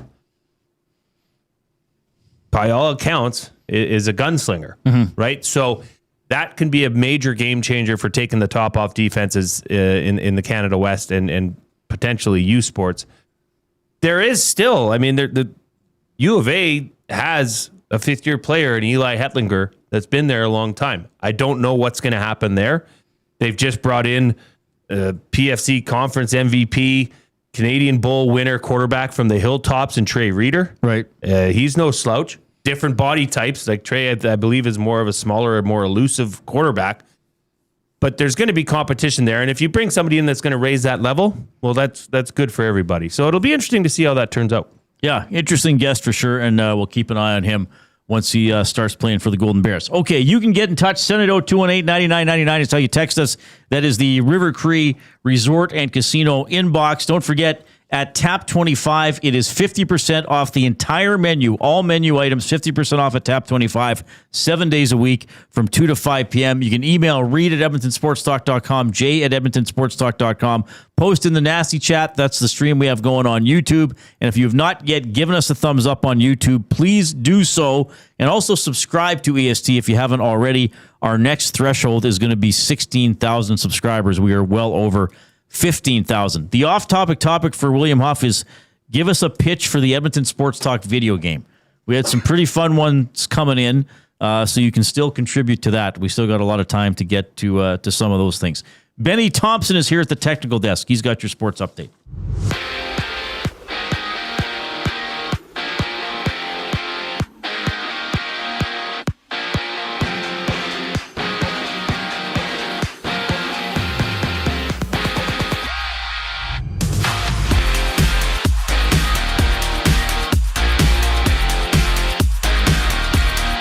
Spain is moving on to the World Cup final after a 2-0 victory over France. The second finalist will be determined tomorrow when England squares off with Argentina at 1 p.m. Over to the CFL, Zach Caleros returned to practice today, but it was Drew Brown taking the starting reps as the Blue Bombers get ready to host the Red Blacks on Sunday.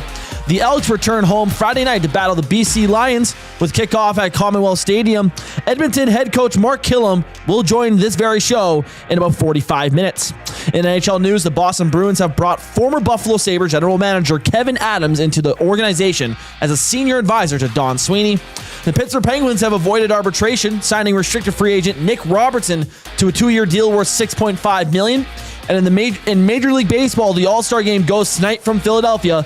Dylan Cease gets the start for the American League, while Christopher Sanchez will be on the mound for the National League. This sports update is brought to you by The Ranch. The Ranch Golf Club delivers premier conditions, top-notch service, and unmatched value every round. It's why we're Alberta's top choice for corporate golf events. Visit theranchgolf.com. More of the Reid Wilkins Show on the other side of the break. I'm Ben Thompson, and you're up to date. The Nielsen Show with Lieutenant Eric. Justin Rankin, man. I mean, just unbelievable. He has to be in the MOP conversation. I would argue that right now he's the front runner just based on what he's doing from being on pace for 1,000 yards rushing and 1,000 yards receiving. Now he has to keep it up, and he's going to have an otherworldly season. The Nielsen Show with Lieutenant Eric. Weekday mornings 6 to 9. Only on Edmonton Sports Talk. Your clear choice for Edmonton sports. Ready to raise the stakes? At Play Alberta, bigger bets and buy-ins are now available for nearly all live dealer games. From blackjack to baccarat, your favorite tables are waiting to deal you in. Whether you're kicking back at home or looking for some fun on the go, now's your chance to enhance your Play Alberta experience with new elevated stakes. Visit playalberta.ca/EST to learn more. That's playalberta.ca/EST. Must be 18 plus to play. If you gamble, use your game sense. At Firehouse Subs, our subs are freshly toasted, stacked high, and crafted to satisfy. Each sub is piled high with premium meats, melty cheese, and toasted to perfection. Firehouse Subs brings bold flavor to every bite, all served on a freshly toasted roll. But we're not just feeding Edmonton, we're fueling it. Dig into the brisket hat trick, piled with slow-smoked brisket and melty cheese. Or go to the Firehouse Subs fan favorite, the Hook and Ladder. Made to order with smoked turkey, honey ham, and Monterey Jack cheese on a perfectly toasted roll. With 15 Firehouse Sub locations across Edmonton and the greater area, it's easy to grab a hot and hearty sub close to home. Firehouse Subs. Hot, hearty, made to satisfy. When gambling, set a budget before you play. Stay informed and visit GameSenseAB.ca to learn how. Remember, if you gamble, use your game sense. Tonight on Will It Store, one man, 6 bikes, and all the winter decorations still boxed up in the garage. Don't be that guy. Make space for summer with Sentinel Storage. Try 4 weeks free at sentinelstorage.ca. Since 1952, William Huff has been the heartbeat of Edmonton's advertising world. From humble beginnings to a citywide powerhouse, we've been the go-to for signage from print to design and installation. Partnering with Edmonton's top sports franchises and major events, we've helped shape the city's global reputation. Our secret? Unmatched customer service, decades of experience, and a passion for excellence we call the William Huff Advantage. Visit us online at williamhuff.com.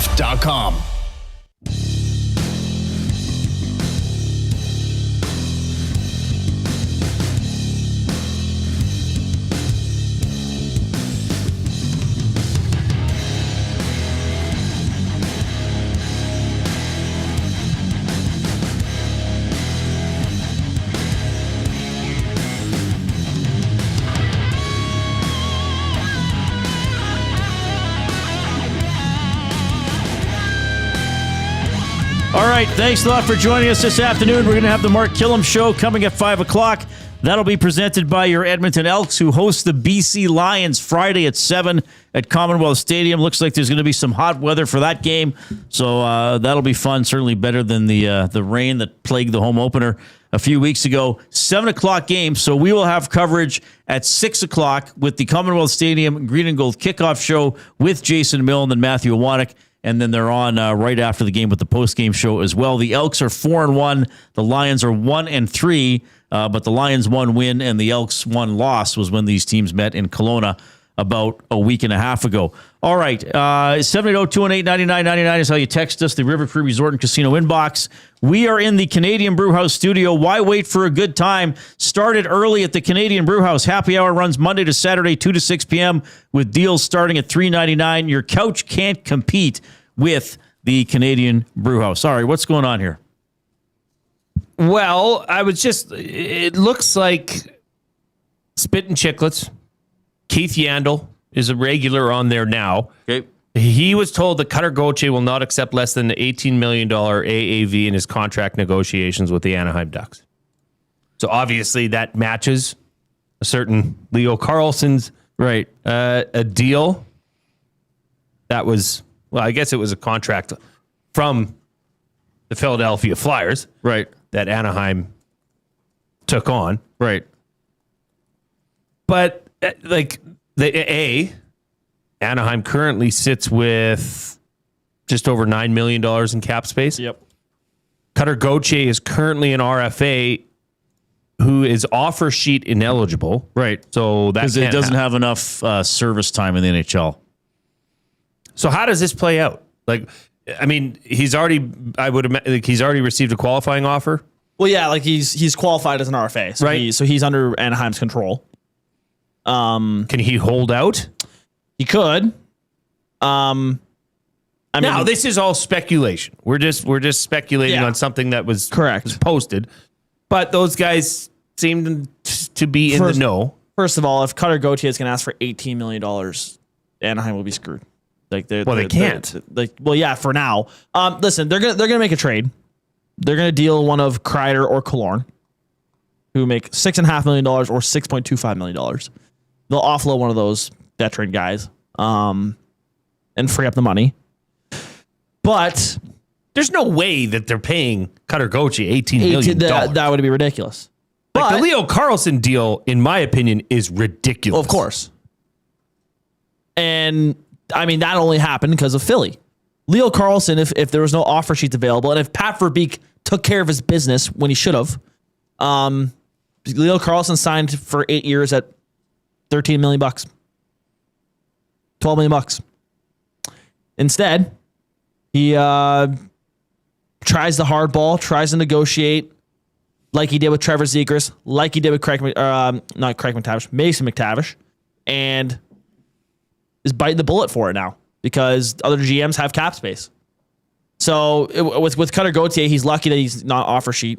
He can't be offer sheeted. And if he's asking for $18 million, he's screwing over Anaheim pretty bad. They might trade him. Right, but Cutter Gauthier had 69 points. Yep, 40 goals or 41 goals. Leo Carlson had 67 points, played fewer games. So points per game, Carlson gets a slight advantage. Yeah. Goals is no contest. Yep. True sniper. Yeah, so, but that's to me worth maybe upper single digit in terms of millions. Like this $18 million thing, that is just a facade that just happened. If he was willing to take a short-term deal, that's not what Leo Carlson's worth. No. But I don't think Leo Carlson will live up to that. I don't know how you can. The cap's going up a lot over the next little bit. Sure, but even if that settles into a $14 million contract. Oh yeah, no, he's overpaid for sure. But for Cutter, if you want to take a short-term 2-year deal, probably $9 million. But if he's like a realistic, if a team had all the cap space in the world, what Cutter Gauthier would get would be an 8-year deal at same thing-ish, $12 million, probably $13 million.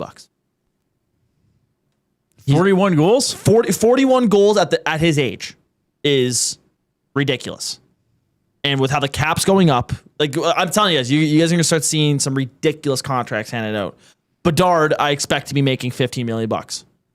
Probably, yeah. On his next deal. Celebrini will, I mean, it's up to him, but he can charge 20 and you'd get it.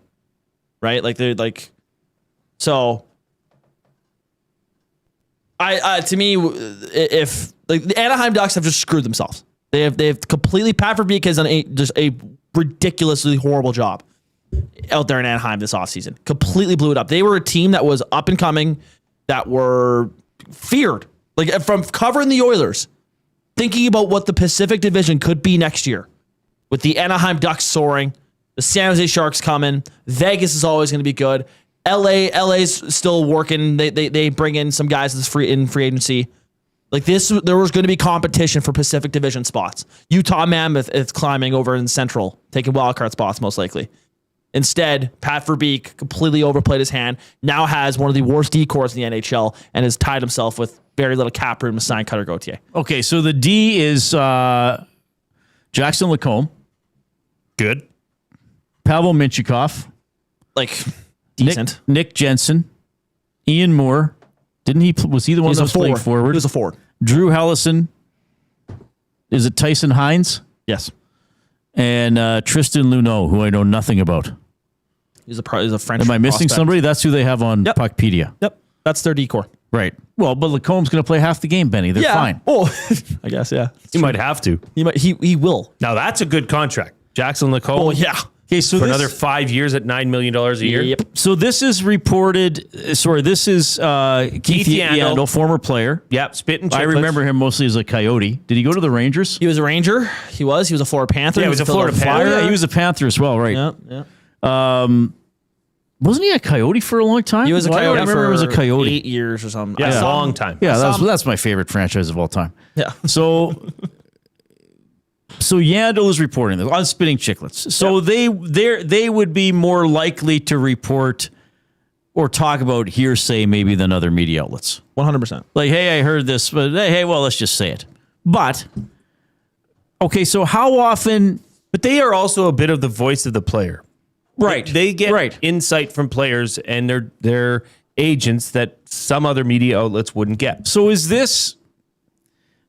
I mean, even though it's obvious that players are compared to each other, you very rarely hear a player that it gets public where he says, well, I'm better than him, or I'm exactly as good as him, so therefore my guys, there's a certain acceptance that, okay, who was the highest paid player last year? Kaprizov? Or was this the year Leon was, and now it's going to be Kaprizov? Yes, now it will. Well, yes. No, well, it won't be Kaprizov this year because Leo Carlson is now making it this year. But it was going to be Kaprizov. But wasn't it Leon for a year? It was Leon last year. It was $14 million. It was $14 million for Leon last year. And now it was going to be Kaprizov this year, but now it'll be... Yes, but now it'll be Leo Carlson. Okay, so I think players accept I might be a top 5 player in the league, but I might not be in that pay range forever because the cap keeps going up. Like, they accept that. Yeah. So why can't Cutter Gauthier accept... Okay, well, this happened. What can I do about it? I got to just get as much, like... Well, this is kind of, to me, this is kind of uncommon in the hockey world for a player to specifically say... Because if you're the Ducks, you could just be like, what does Connor McDavid get, Cutter? Do you think you're better than him? If you want to play that game. Well, then the player would hold out and say, trade me. Cutter has already shown in his very... short NHL career so far that he does not care about causing a ruckus to get what he wants. He had this in Philly. He was drafted as a Philadelphia Flyer, and the story goes that he avoided the Philadelphia Flyers, Danny Briere, all the management. Isn't he kind of a you-know-what disturber? Yes. Like, to be blunt about where he's been? Apparently, that's the case. He's avoided the Philadelphia Flyers when he was there. I think he went and played in the World Championships, and the Philadelphia Flyers management flew out to meet up with him, and he completely avoided them. Right. Just completely ghosted them. He wanted out. He got what he wished for, and he got moved to Anaheim. I mean, obviously, hell of a player. 40 goal scorer. I think he's 23 years old. Like, that's... Like, he's going to be a damn good player. He's still 22. Doesn't turn 23 till but if Anaheim doesn't buck up, somebody else will. Oh, exactly. That's the thing. A team will pay Cutter Gauthier what he wants. Seattle will. Seattle absolutely would. Yeah, who wants to go there? Jason Robertson doesn't want to go there. Exactly. Jeez, what a dump. It's about playing, right? Yeah. So, but if it's about the money, if he really wants the money, Seattle will give it to him. Well, there you go. Well, you might, and maybe he won't want $18 million somewhere else. Maybe he's just saying, well, on this team, if you're paying him $18 million, you have to pay me $18 million because we are equal co-workers. If he goes to Seattle, maybe he says, okay, fine, on Seattle, I'm a $15 million player. I get it. Yep. I mean, maybe he just doesn't like playing hockey anywhere. Maybe he'll retire. I mean, I don't know. He, to me, it's ridiculous to think that if you yes, the Leo Carlsson is such a different situation. Like that is a Pat Verbeek screw up. Like if he handled his business, Leo Carlsson signing for $13 million, and then if Cutter Gauthier were to go to Pat Verbeek and say, "I want $13 million," I bet you that could probably get done. Right. But Pat Verbeek screwed himself. To me, if Cutter Gauthier had let me play devil's advocate because I understand the criticism of Verbeek. You're the general manager. It's your job to anticipate things, to anticipate the market, to read the tea leaves, and all this kind of stuff. But you can't force a player to sign if he says no. I'm going to be an RFA and I'm going to entertain offer sheets. Mm-hmm. Sorry, I love being a Duck. Yeah, but because an offer sheet is actually a signed contract. Yes, it's just one that your existing employer has a chance to match, and then you can't do anything about it. So, yeah, but this domino effect that's now coming out of this could have been handled totally different if Verbeek would have taken care of Carlson in that situation. Then he should have let Carlson go. That's the only thing he could do. Well, so you're saying that you think that Carlson was the one dragging this out so that he could see offer sheets? Well, probably. I think there's a good chance, but to me, there's a history to Pat Verbeek dragging contract negotiations out and playing hardball on guys. There was a report, I believe, on Elliot Friedman's podcast saying that Carlson would have taken 14 or 13 or something. He would have taken 14 or 13. I always slip up on that. He would have taken 14 or 13 or something like that if he was offered it. But when you look at Trevor Zegras got absolutely just destroyed in negotiations and had to sign for a cheap contract in Anaheim when he was at his highest in Anaheim. Mason McTavish, I mean, he's a little bit of a different story because he's been healthy scratched and hasn't played great, but he could still command a good amount of money, but they have played hardball with him as well. Pat Verbeek is a hard negotiating GM that it's backfired on him in this situation. Well, I also think though it's interesting that Gauthier would say that. No, I think it's ridiculous. Like, but hey, I'm as good as this guy, so I want the same money. It's like, well, the money's not there. Like, what are you going to do about it? Yeah. Maybe they're going to have to trade his rights. It wouldn't if he's going to ask for 18, yeah, I'd consider trading. You can't have two $18 million players on your team, especially when they're not like McDavid Draisaitl level. You can't have that. You're screwing yourself over. Okay, so it says Anaheim has they're down to $9 million in space. Yes, current space. Yeah, and Gauthier's their only RFA. I believe Peter Mrazek's a UFA. We're not really going to count him. So they're paying Lacombe $9 million. Yeah, I mean, in hindsight, like he should have just let Carlson walk. Like, take the picks. They could have. Very well could have. But yeah, the report comes out that he's saying he's willing to match any offer sheet handed to Carlson. Knowing that Gauthier can't get an offer sheet. Yes. Right. Yes. So he kind of that report comes out. GMs are going, oh, really? They'll match anything? Okay, here's 18. Okay, who are the top three players on the Anaheim Ducks in order? I would go... Is Lacombe now number one? After that playoff series, 100%. I agree. Yeah, he shocked me. Jackson Lacombe. I'd go Carlson 2, and then Seneca 3. I'd say Seneca. You got a 41 goal scorer as your fourth best player. Yeah, they had good young talent. Beckett Seneca is he's a stud. He's a very good player. Really good player. To me, they're all very... Carlson... He's big. He's 6'3". Yeah. Carlson, Seneca, and Gauthier are similar tiered players to me. All different, strengths, right? Gauthier is more of the scorer. Carlson's more of the two-way guy. Seneca is more the finish or the flashy playmaker that's physical. But they're all similar tier to me. Who wrote this? Stubrock? Stub rock. Yep. Is that short for stubborn rock? I don't know. The flat cap is the only thing that saved players like Nylander and Marner from being offer sheeted after their ELCs. The rising cap made the Carlson one possible. Yeah, that's a pretty good point. Yep. That's exactly what it was. Chris, is it Chris? Chris says, I would take Leo over Cutter in a heartbeat. Mike, the Michigan fan, says the Ducks missed the playoffs the next 5 years because of matching that $18 million contract. Yeah. They screwed themselves, man. Like, that decor is not good enough. That decor you read off, like, you have a headliner in Lacombe. Very good player. Mintyukov's a good player. Mintyukov can grow into a solid defenseman. They paid him, though, Brant Clark money, which he's not Brant Clark yet.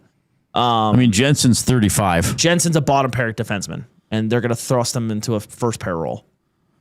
And then you have a bunch of guys that are bottom six guys. What's that guy doing at the bus stop? What's happening?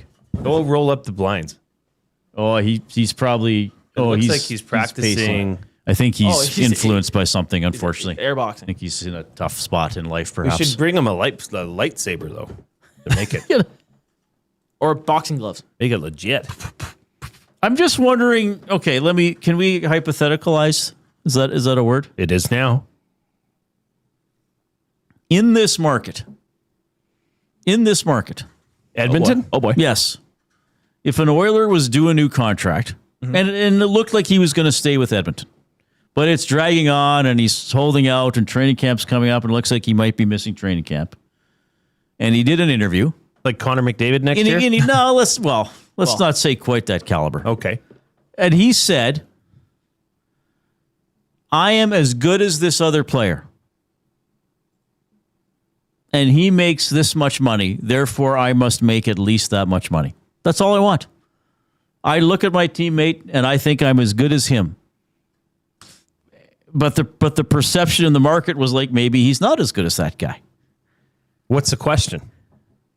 Would that fly in this market, or would he be crucified by fans? He'd be asked to leave. Yes. If he used that very much so. He would not want to play here anymore. Very much so. Yes. Think that would be it, eh? Yeah. Don't let the door hit your ass on the way out. Yeah. Because it's the circumstance matters here in that situation. Well, it's an interesting comparison, right? One guy was offer sheet, was available for an offer sheet. The other guy wasn't. Oh, sure. I'm just taking this down a different path. Yes, for sure. Right. That would not fly here at all. The Oilers' contract structure is very interesting because you have one of your best players, like Zach Hyman is a bargain, is he not? Yes, a massive bargain. And even Nuge is a bargain. Yep. That's what we talk a lot about Nuge. Well, we wish this, and this. He makes 5 points. Now, he was in that flat cap era out of COVID, right? Cap didn't go up. Yeah. Like Coop took a pay cut. Nuge took a pay cut because Nuge was $6 million. Yes. Remember, because Eberle Hall, Nugent Hopkins were all $6 million. Mm-hmm. Nuge is 5.1. So the Oilers' cap structure is very interesting, and then McDavid obviously takes that shorter deal, right? But an incredible, and now Leon already looks like a bargain, does he not? Yes, at 14 million already looks ridiculous. Right. Okay, so let's say Matt Savoy goes off. Ooh. What's going on? He's 30. He's available for a contract 30 goals. extension this summer. Let's say Matt. Well, he got 18, didn't he? Was it 18 or 19? 18 or 19. No, he got a hat trick. Was that the last game? Of the season against the Vancouver Canucks. Against the Vancouver Canucks. Okay, so let's say he's close to that. Doubling his good goal U of 18 back in the day could have beaten, but still. Chris Knobloch led team. So when Knobloch played, his U of A team could have beaten last year's Canucks. National champs. So let's say Savoy scores 30 this year. Let's say he goes 30, 30, 60. Wow. What's he going to get? Because can the Oilers just say, we can't give you more than Hyman? I'd imagine you're talking close to double digits, if not you're in that threshold. You're around there. Double digits? Yeah. That's the cap, man. I guess it depends on term. I'm saying on an 8-year extension off the top of my head. I don't know. Like that's 30 goal scorer. 30 goal scorer. That would be a massive improvement. Here's a guy that just signed this offseason. He scored. Okay, so he played on he played on 2 different teams last year, scored 19 goals in Sorry, who's this? I'm leaving it anonymous for now. By the way, I'll let people know while you're doing this. This is the Oil Understood for GCL Diesel, providers of the best diesel engine components around. From turbochargers to injectors, fuel pumps to sensors, they are the critical engine component experts. Proud to serve Edmonton and Northern Alberta for over 50 years and now a partner of Edmonton Sports Talk and the Reid Wilkins Show. GCL Diesel. Diesel! Understood. So this player... Go on, Benny. I believe signed a 6-year deal. He is 31 years old. Okay, so a little bit of a different situation, but I'm just trying to compare it to a guy that just signed a contract now. Played 68 games this year, scored 19 goals. Got himself $6.75 million. Is this Krebs? Nope. And he's older. Oh, he's older. Sorry. I don't know who this would be. Signed in San Jose. Who went to San Jose? It was right off the top of our free agency show. Oh, I can't remember stuff like this, Benny. Mason Marchment. Oh, Mason Marchment. That guy got 6.75. Peyton Krebs is another good one. You can't compare Mason Marchment to Savoy. No, but I'm saying he scored 19 goals as a 31-year-old, and he got just under $7 million. Savoy will be 23, scoring 30 goals and 60 points. What does that equate? They're going to factor in the cap going up. To me, it would be, if he were to score 30 goals and 60 points next year, I would expect him to be asking for $10 million. Probably more. I don't know if he would. You think he would? I think he absolutely so would. The cap's going up, man. How many players do you think scored 30 or more this past season? Random question. Who scored? How many 30 goal scorers? I would say 30. More. 40? More. 50. 45. Okay. 45. There's 45. Players who scored exactly 30 goals. Tom Wilson, William Nylander, Pavel Zacha. Yeah, he had a good year. Velarde, Slafkovsky, and Bedard. Bedard was hurt. Yeah, I mean... Well, okay, then if we keep doing hypotheticals here... Yeah. Big Dave asks, do you guys think Connor Bedard could get a max deal and get 20 mil? If he wanted to? Not right now. I think does Chicago not have to do it, though? Chicago would have to do it. They're trying they absolutely would have to. That's their guy to build around. Franchise. That's their, sometimes it's the status of the player within your organization as well. He absolutely could. I think. Is he living up to the hype? Not right now. No, but maybe the hype was too much. I mean, he's a finisher, right? He is. Is he an incredible forechecker, grind you down type of guy? Is he a defensive wizard? I wouldn't say that. Like Celebrini's all-around game is past Bedard's. Yes. Celebrini's all-around game might be past McDavid's. Whoa! Okay, we gotta get a break. This was fun. We gotta do a break. We got buying or selling for Damon Bunting coming up. Top of the hour. Elks head coach Mark Kilam on the Mark Kilam Show. Here's a sports update with Benny.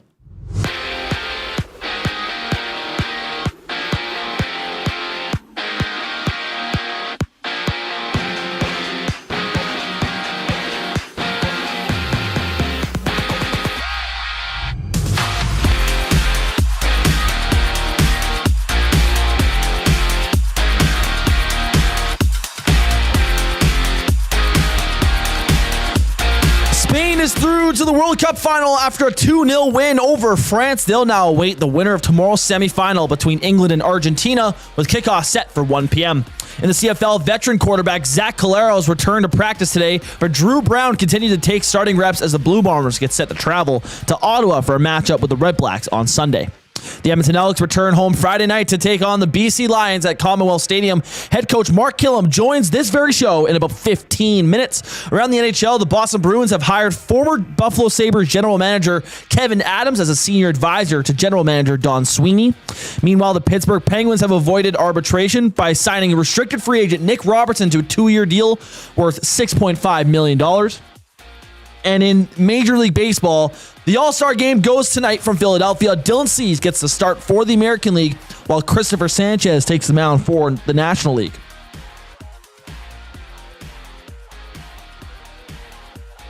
This sports update is brought to you by the Edmonton Elks. The Edmonton Elks Dog Days of Summer on Friday, presented by Atco Energy. Lock in your tickets at goelks.com/tickets.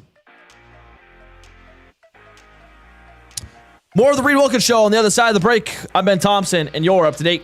The EST Hangout. Drake, let's say, just for now. Convince him, like, hey, we'll get you the halftime show. We're going to pay for it. But Koob and Clausen are with you. They get to be featured. They get to be featured. And they get their own, they get All at gas, least no the breaks. song, All Gas, No Break themselves. You're off the stage for that moment. But Drake, we're going to pay for you to be at the halftime show. No, I'd be wearing his OVO chain. He'd have to be right beside me. The EST Hangout, presented by Sentinel Storage. Weekday mornings 9 to 11, only on Edmonton Sports Talk. Your clear choice for Edmonton sports. Looking for quality building materials and friendly advice? Visit us at Windsor Plywood Leduc, family owned and locally run since 1993. From interior materials for doors, flooring, baseboards, and all the finishing touches to all you need for your outdoor projects like cedar lumber for decks and fences. Plus, all the plywood you'd need. Our full-time on-staff carpenter can help with anything odd-sized or custom. And from domestic hardwoods to exotic selections, we've got you covered. And if we don't have it, we'll track it down for you. Windsor Plywood Leduc. We're the experts you need to know. Ready to raise the stakes? At Play Alberta, bigger bets and buy-ins are now available for nearly all live dealer games. From blackjack to baccarat, your favorite tables are waiting to deal you in. Whether you're kicking back at home or looking for some fun on the go, now's your chance to enhance your Play Alberta experience with new elevated stakes. Visit playalberta.ca/EST to learn more. That's playalberta.ca/EST. Must be 18 plus to play. If you gamble, use your game sense. Tonight on Will It Store? One man, 6 bikes, and all the winter decorations still boxed up in the garage. Don't be that guy. Make space for summer with Sentinel Storage. Try 4 weeks free at sentinelstorage.ca.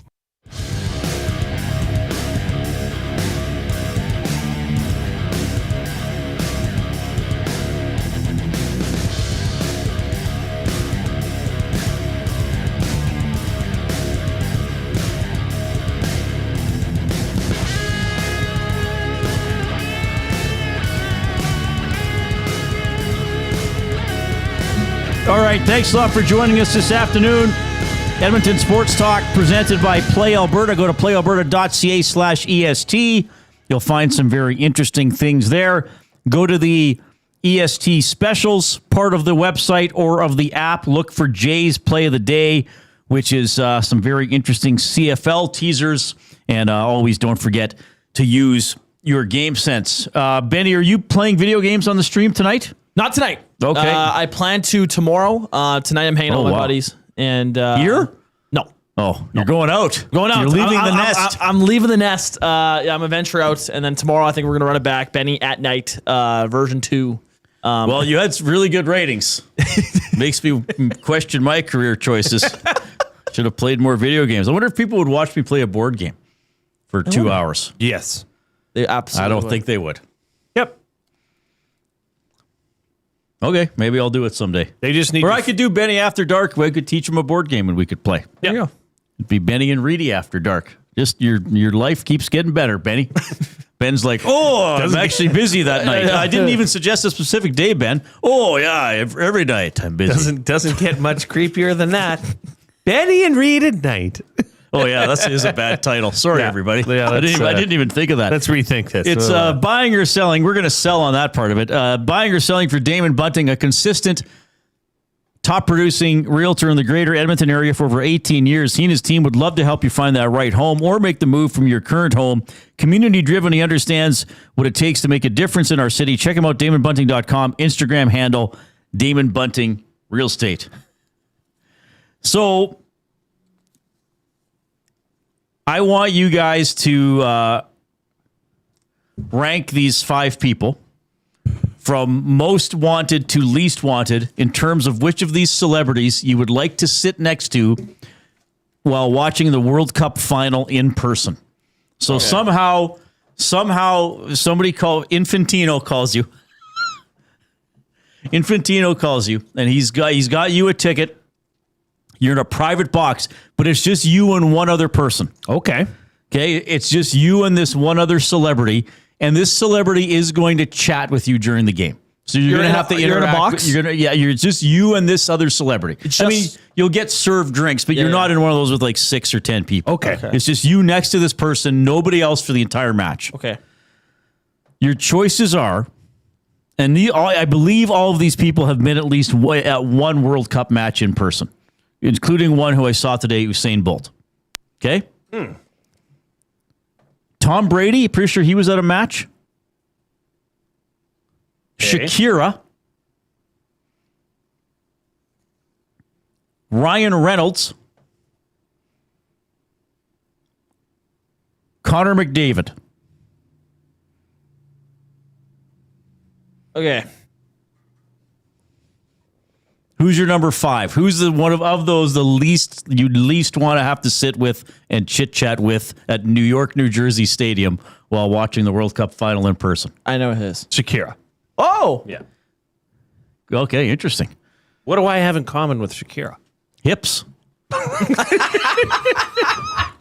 Got those explosive hips. Yeah, no. So Shakira, let me actually show you how it's done. You want to see how it's supposed to be done?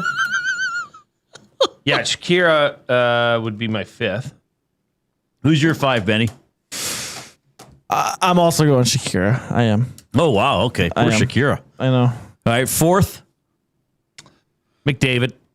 Okay. Usain Bolt. Oh, interesting. I mean, obviously he's great, but I just don't know if McDavid could carry on a conversation for 2 hours or 2.5 hours. I think he can. To me, he's like, and like he's drinking Chardonnay. I'm not drinking Chardonnay. He'll drink beer. To me, we'll get it. Usain Bolt was the fastest man on earth. I know, but what else would I ask him outside of that? I was like, so is it like cool running? I don't Ask know. him what it was like to grow up in Jamaica. Or you could be like, hey, Usain, I was going to go grab us drinks, but I think you'll be quicker. Yeah, I don't know. I just don't know what I'd be able to talk with him personally. Okay. 3rd. I'm going to go Bolt 3rd. Okay. Oh. Tom Brady for me. Tom Brady is 3. I'm putting Ryan Reynolds as 2nd. Okay. I also have Ryan Reynolds at 2nd. I think we could talk a lot of footy. Wait, do you have Brady 1? Of course. Okay. And so who's your 1? I have McDavid 1. You have McDavid 1. Reason why I have McDavid 1 is because he was when he got drafted. I was 12 years old when he got drafted. Okay, like my fandom really got in high gear when Connor McDavid was drafted as Edmonton Oilers. I would have a million questions to ask him about his time till now. See, I'd have 2 million questions to ask Tom. Yeah, I get that for sure. This is just me being the hockey guy and from Edmonton. I'd want to talk to him. But I think if I was trying to have a more fun conversation, I think Ryan Reynolds would probably be the best one. I'd probably get caught staring at Tom. Yeah. And just be like, oh, how much work has he had? Yeah, well, has Tom Brady had a lot of work? Oh, yeah. I don't know. He looks like all he eats is pistachios. He looks like a mannequin. A mannequin, Reid. Yeah, I mean, Tom Brady, I don't know. You know what? These activities are always interesting because everybody's going to be. Who would be your number 1, Reid?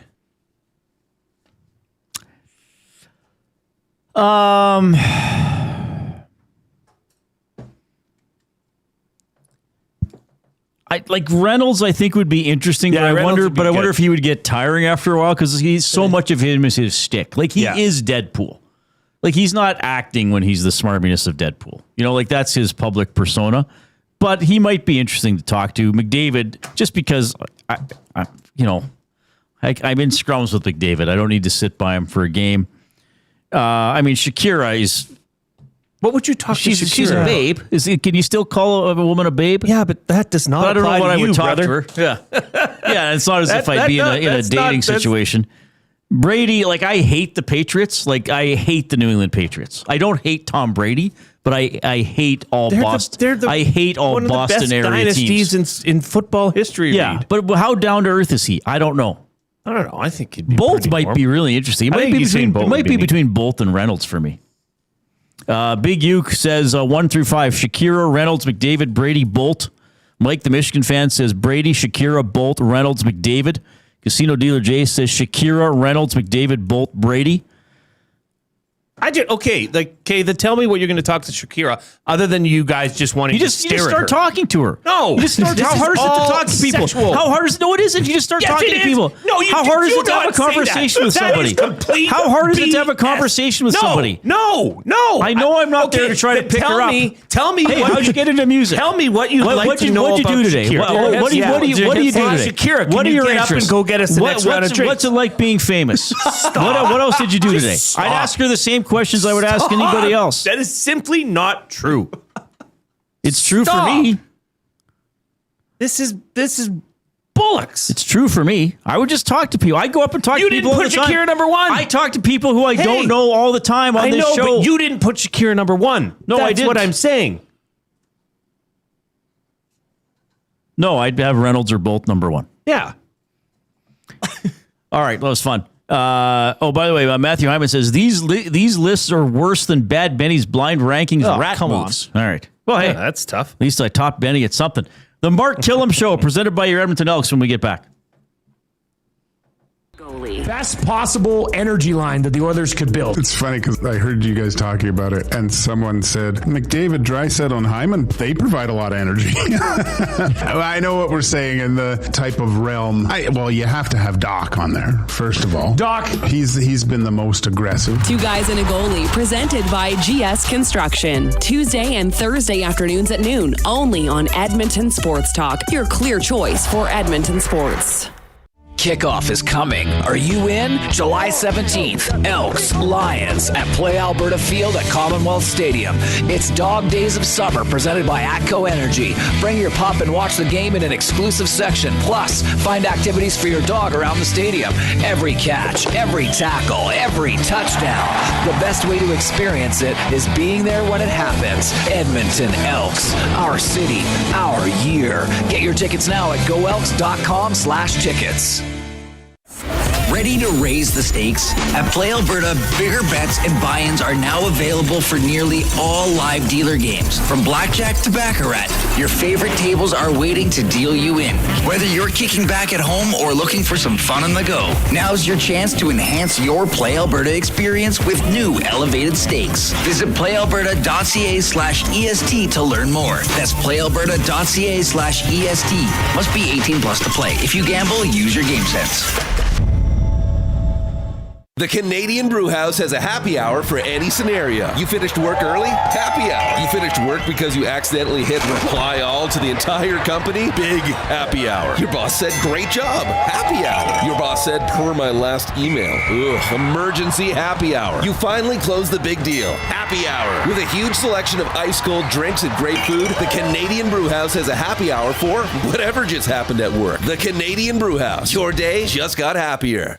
Get ready for another iconic evening of Canadian rock as the River Cree Resort and Casino presents Streetheart and Lee Aaron. On July 30th, get ready for a fist-pumping, anthem-filled show featuring two of the best acts to ever do it. Streetheart and Lee Aaron, July 30th at River Cree Resort and Casino. Tickets at rivercreeresort.com.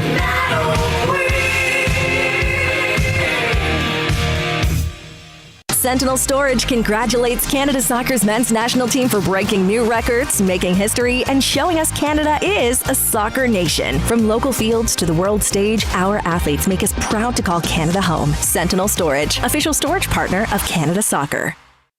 Time for a new career in 2026? Or maybe your kid is still pondering their path.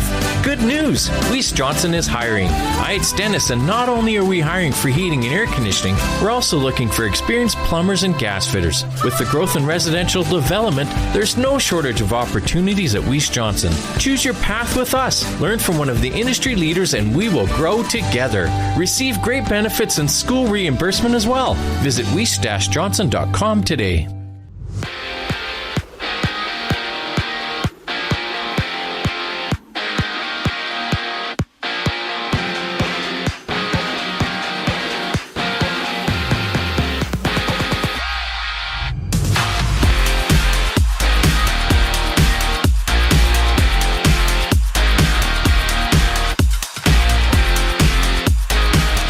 has booked its place in the World Cup final with a 2-0 win over France. The other spot in the championship match will be decided tomorrow when England takes on Argentina at 1 p.m. In the CFL, Zach Collaros was back on the practice field today, but Drew Brown handled the first-team reps as the Blue Bombers prepare to head to Ottawa for Sunday's meeting with the Red Blacks. The Edmonton Elks are back at Commonwealth Stadium on Friday night to host the BC Lions. Head coach Mark Kilam will be joining the show in just a couple minutes. In NHL news, the Boston Bruins have added former Buffalo Sabres general manager Kevin Adams to their front office as senior advisor to Don Sweeney. The Pittsburgh Penguins have also stayed busy avoiding arbitration by signing restricted free agent Nick Robertson to a 2-year deal worth $6.5 million. And tonight, the Stars are out in Philadelphia for the MLB All-Star Game. Dylan Cease gets the start for the American League while Christopher Sanchez takes the ball for the National League. Third hour of Reid Wilkins Show starts right now.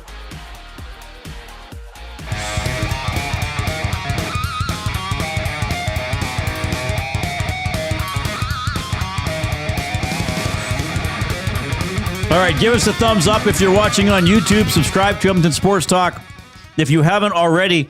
This portion of the show presented by the Edmonton Elks. Now, the Edmonton Elks Dog Days of Summer game is this Friday, presented by Atco Energy.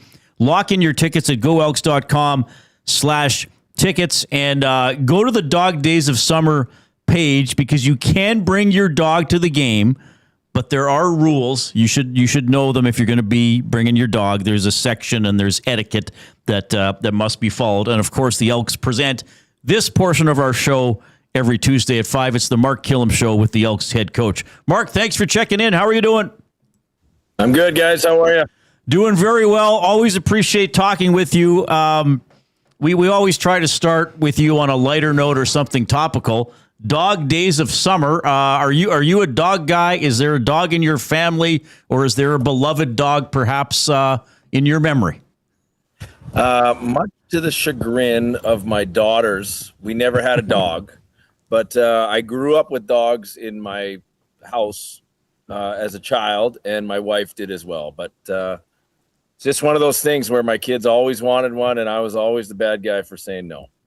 Oh, I see. Okay. Well, it could be an interesting game if the dogs are trained to bark when Rourke is trying to call the. Hopefully, people have trained their dog to make noise at the right time. Okay.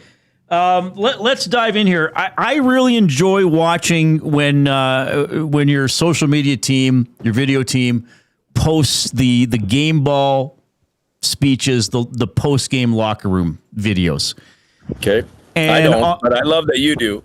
Well, true. I know. The coaches never They're very entertaining. The coaches never like the behind the scenes stuff. But you said in that video, you guys decided in Kelowna about how you were going to play. That really stuck with me about the attitude of this team. Can you sort of talk about that you had that sense already after the road loss to the BC Lions that this team was maybe irritated and eager to correct it? Yeah, that was it's a reflection of the leadership group on the football team. They knew, and we talked about it a week ago, they knew we didn't play to the standard that we hold ourselves to, but the best part about it was our standard is not just words, we back it up with action. And I think that is what I was most proud of the guys.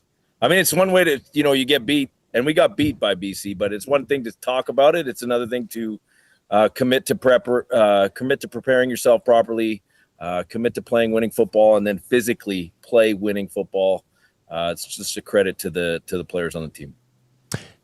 Mark, you've talked about the standard throughout training camp. You've talked about it through, the first weeks of the CFL regular season.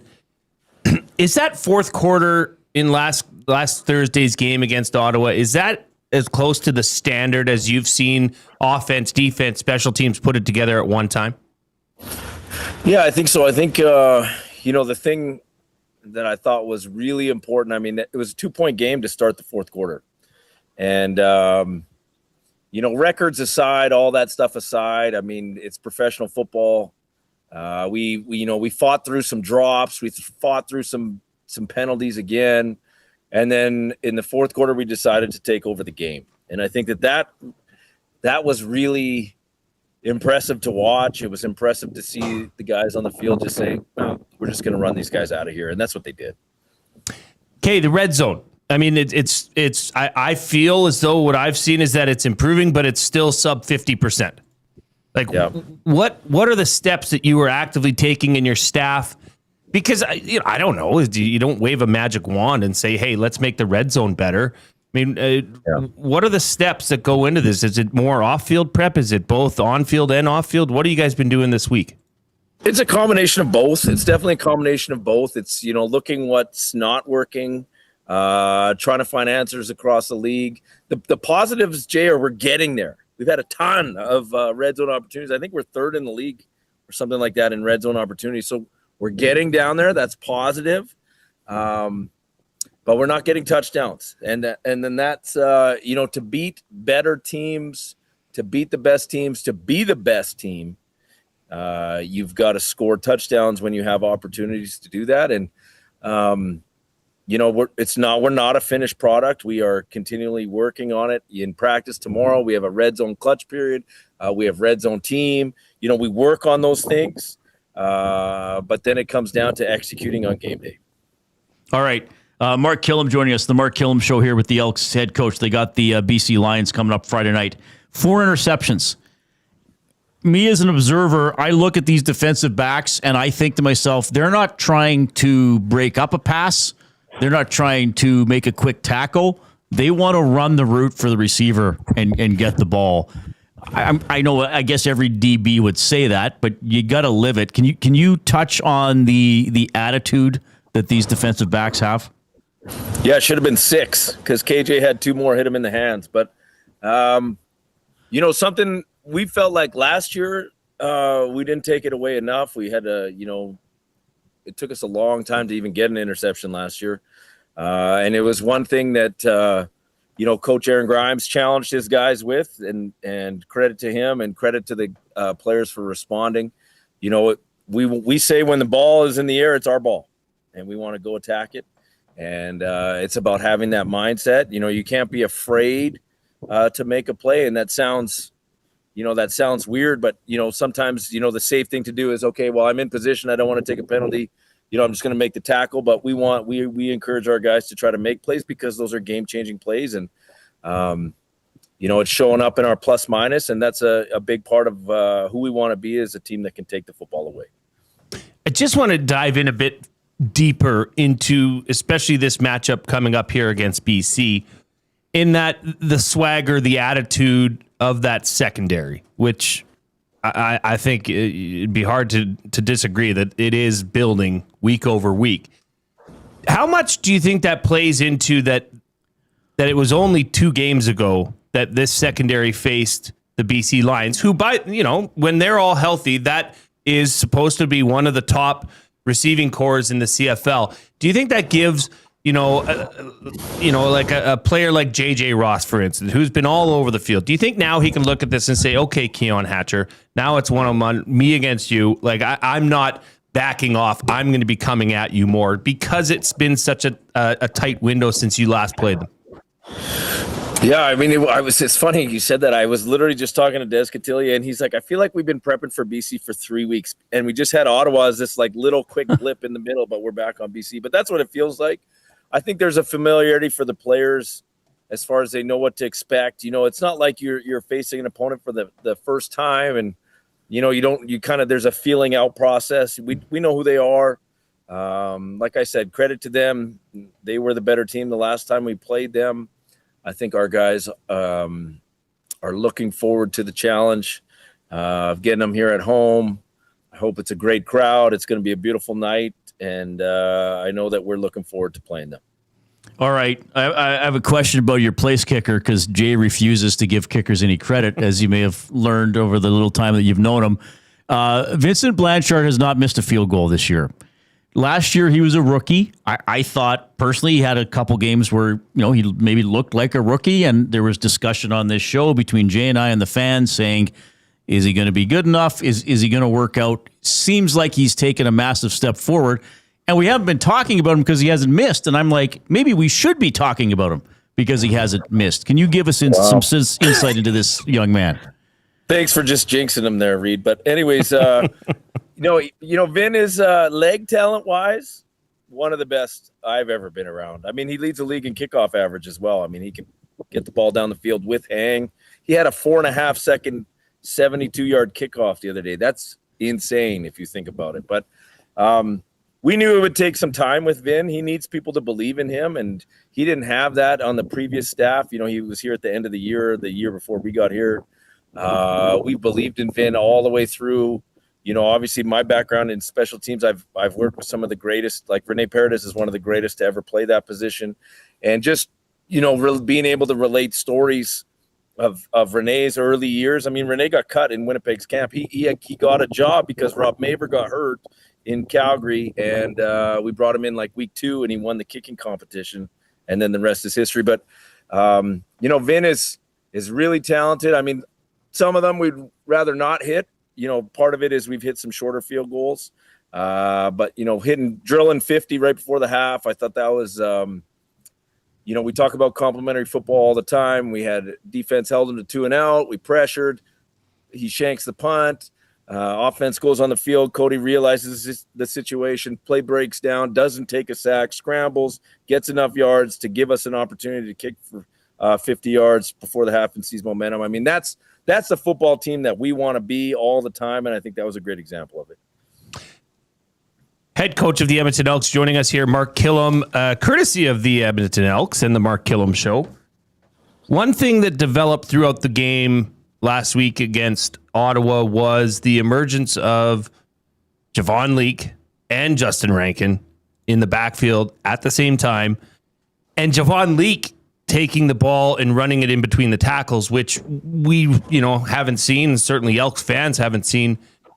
But can Elks fans expect a more consistent dose of that dynamic duo? Because that is, there's not many teams in the CFL that are afforded the luxury of having 2 premier running backs in their stable. I mean, I hope they can. They got 2 pretty good players. Coach Sorrells, our run game coordinator, and Jordan Maximic, our offensive coordinator, they spend a lot of time. They're actually doing it right now as we speak in behind me in that room right there, trying to scheme up different ways to get our playmakers the ball. And, we talk about it every week. Let's just give Justin Rankin the ball. But it's like I said, you have to continue to evolve. This is a different personnel grouping on offense that the defense has to deal with. Obviously, there's a lot of variations that we can do with those 2 guys, and we're going to continue to build that package out. And I think, the more things that we do to get playmakers in space and get playmakers opportunities, whoever that is on our offense, the better we're going to be, because we have to have multiple ways to be able to move the ball and to score. I don't want to keep revisiting the Kelowna game, but in this respect, I kind of have to, because after that game, you came on and we learned some new terminology, right? We learned MAs and fits and all those fun things, part of the Mark Kilam vocabulary. But how much do you go back and look at that leading up to this game and look at the mistakes that were made and relearn from them? Or is that already water under the bridge? That game's gone. It's in the past. Like, do you do that? Or is it now? Because they've been on a bye. So that would be the only tape or the most recent tape for the BC Lions, right?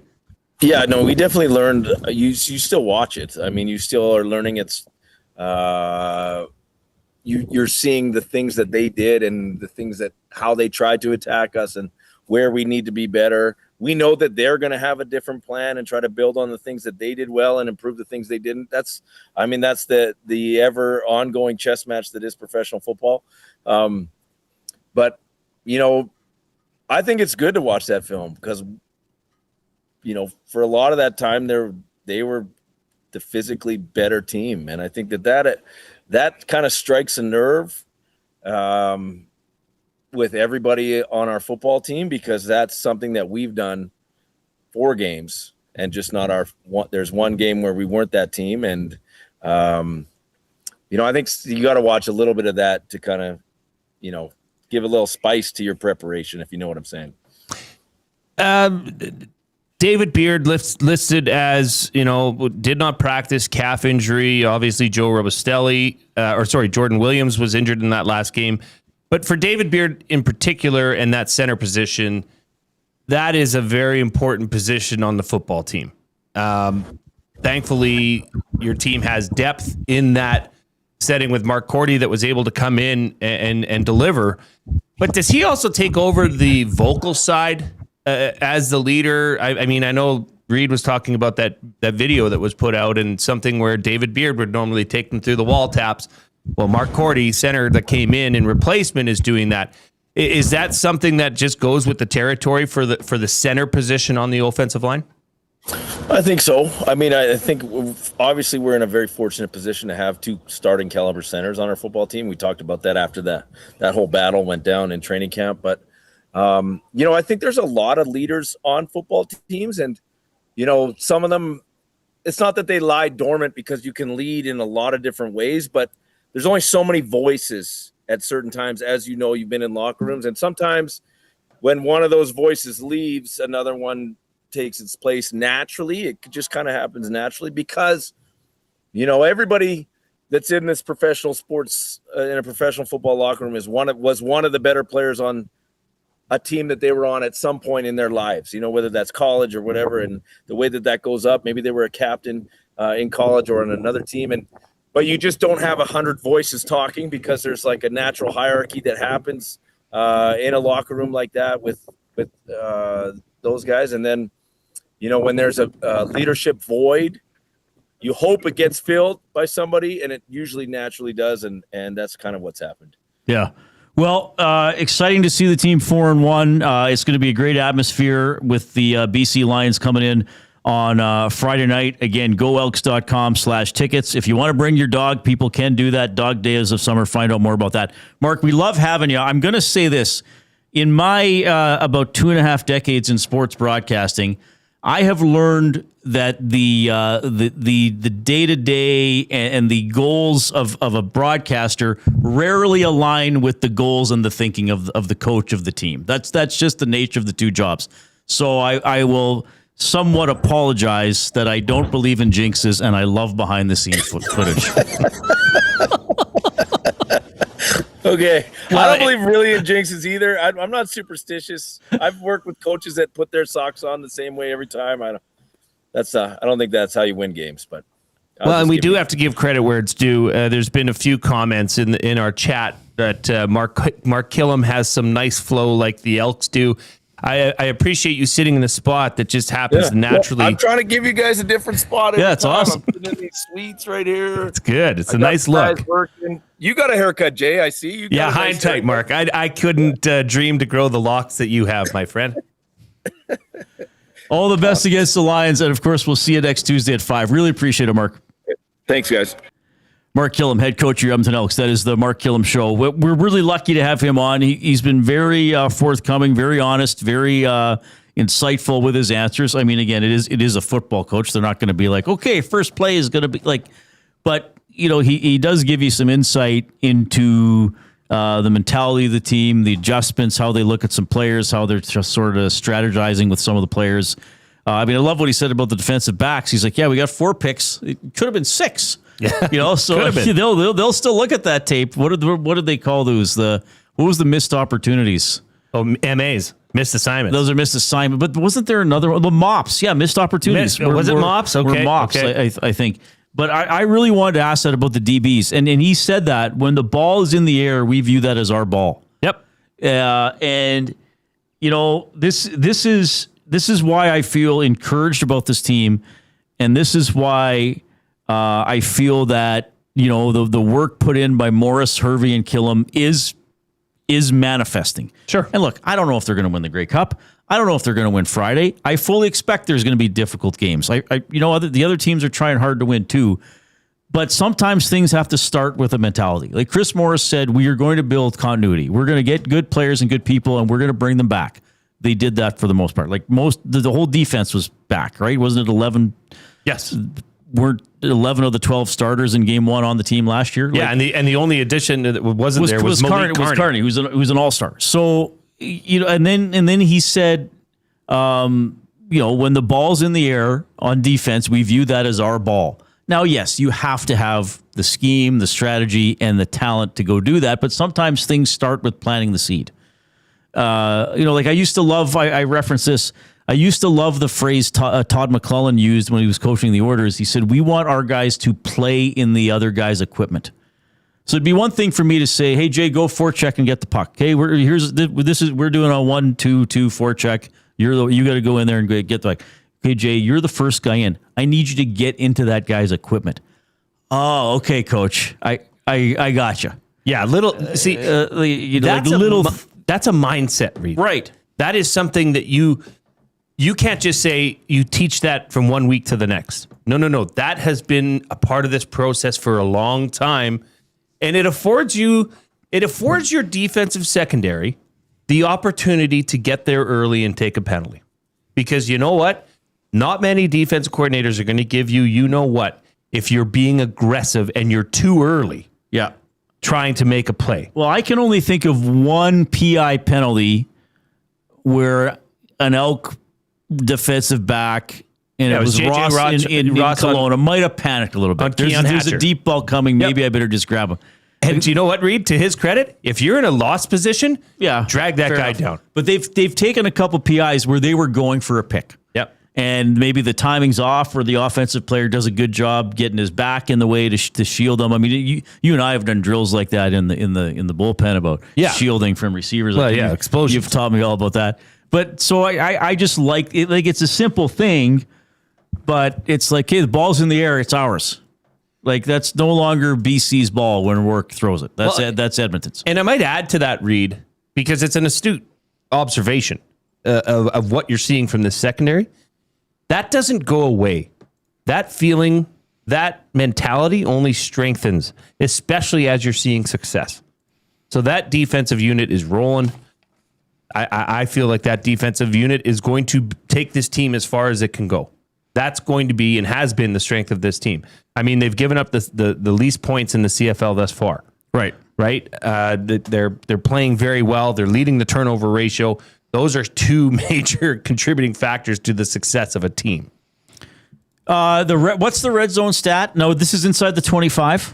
So the red zone stat, the percentage you're giving is percentage of drives that end in touchdowns once you're inside the other team's 25. Correct. Now, sometimes Justin Rankin says, we're not even going to get an attempt because he scores from outside the 25. Yeah, so the Elks have had 21 opportunities in the red zone, of which they've converted 10 of them into touchdowns. That is 47.6%.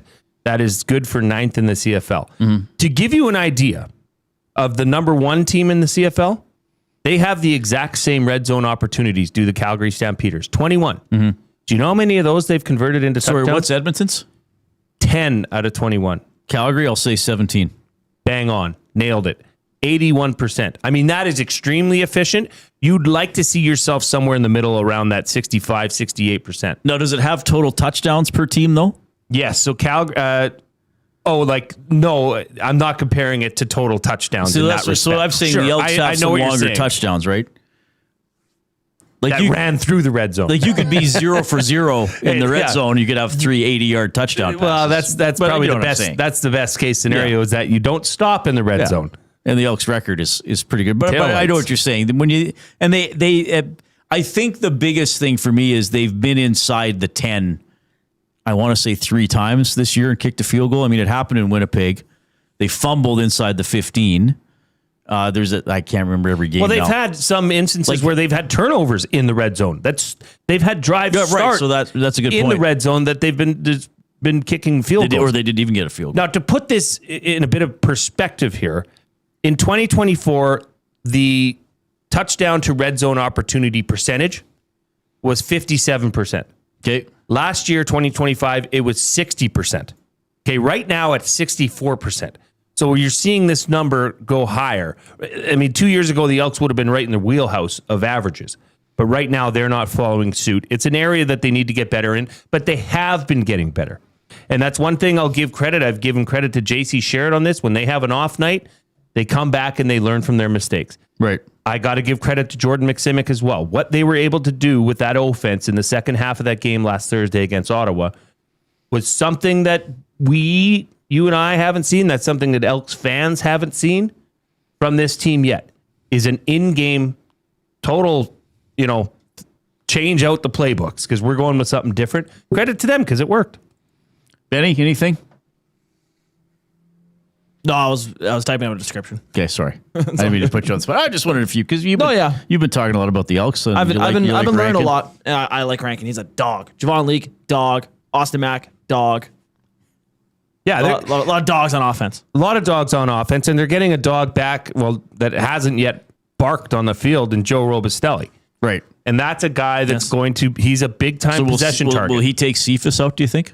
I'm intrigued to see. I didn't want to put Mark on the spot and ask him something that depth chart's not going to come out until Thursday. They may not even know yet. And you're right, Reid. They may not know, but guess what? That's a great problem to have. Well, Cephas didn't help himself last game because he dropped one, right? He had a bad drop. I'd say TJ Luther's been pretty good. Looked pretty consistent. Yeah.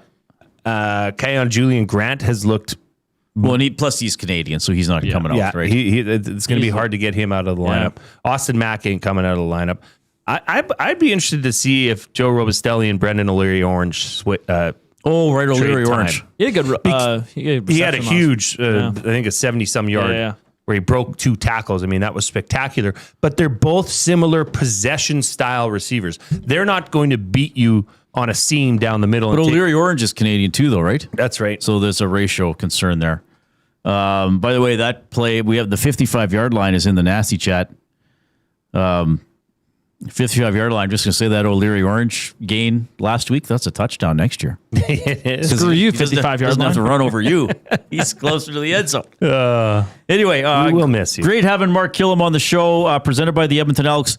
You can let us know your thoughts, 780-218-9999, the River Cree Resort and Casino inbox. Don't forget to check out the River Cree mobile app. It's free to download, get exclusive offers and promotions, get show tickets, make reservations for hotel rooms and restaurants, safe, secure, and it is easy to use. Words of the day coming up. Here's Ben Thompson.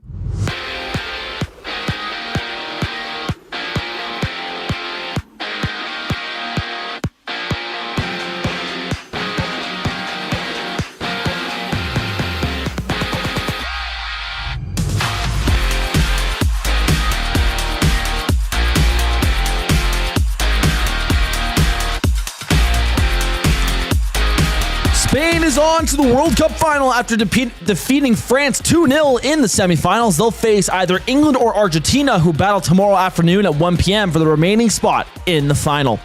In the CFL, veteran quarterback Zach Collaros returned to practice today, but Drew Brown continued to take the starting reps as the Blue Bombers get to visit the Ottawa REDBLACKS on Sunday. The Edmonton Elks are back on home turf Friday night as they welcome the BC Lions at Commonwealth Stadium. And around the NHL, the Boston Bruins have hired former Buffalo Sabres general manager Kevin Adams as a senior advisor to general manager Don Sweeney. Meanwhile, the Pittsburgh Penguins have avoided arbitration by signing restricted free agent Nick Robertson to a 2-year contract worth $6.5 million. And in Major League Baseball, the All-Star Game goes tonight from Philadelphia. Dylan Cease will start for the American League while the National League hands the ball to Phillies left-hander Christopher Sanchez. That game gets going at 6. More of the Reid Wilkins Show coming up after the break. I'm Ben Thompson, and you're up to date. The oil stream. I don't think there's a team in the league that's got a better group of young talent that secured at that price. Well, there isn't a team. It's the Montreal Canadiens. I think this does lead to a conversation on, is this what you do now? I think so. You give these guys coming out of their first deal $9 million, so you don't have to worry about somebody trying to snag them and screw you over and pay them $18 million. Oil Stream, presented by Boston Pizza. Monday, Wednesday, and Friday afternoons at noon. Only on Edmonton Sports Talk. Your clear choice for Edmonton sports. Ready to raise the stakes? At Play Alberta, bigger bets and buy-ins are now available for nearly all live dealer games. From blackjack to baccarat, your favorite tables are waiting to deal you in. Whether you're kicking back at home or looking for some fun on the go, now's your chance to enhance your Play Alberta experience with new elevated stakes. Visit playalberta.ca/EST to learn more. That's playalberta.ca/EST. Must be 18 plus to play. If you gamble, use your game sense. It's the weekend. The sun is out, and everyone, yes, even the kids, are bored. Bring them to the Canadian Brewhouse. Our patios have games to keep the whole family going, rooftop views, real turf to run around on, and misters for when the summer gets serious. Oh, and we've still got the game on. Always. All day. All weekend. All summer. The Canadian Brewhouse. Canada's best patios.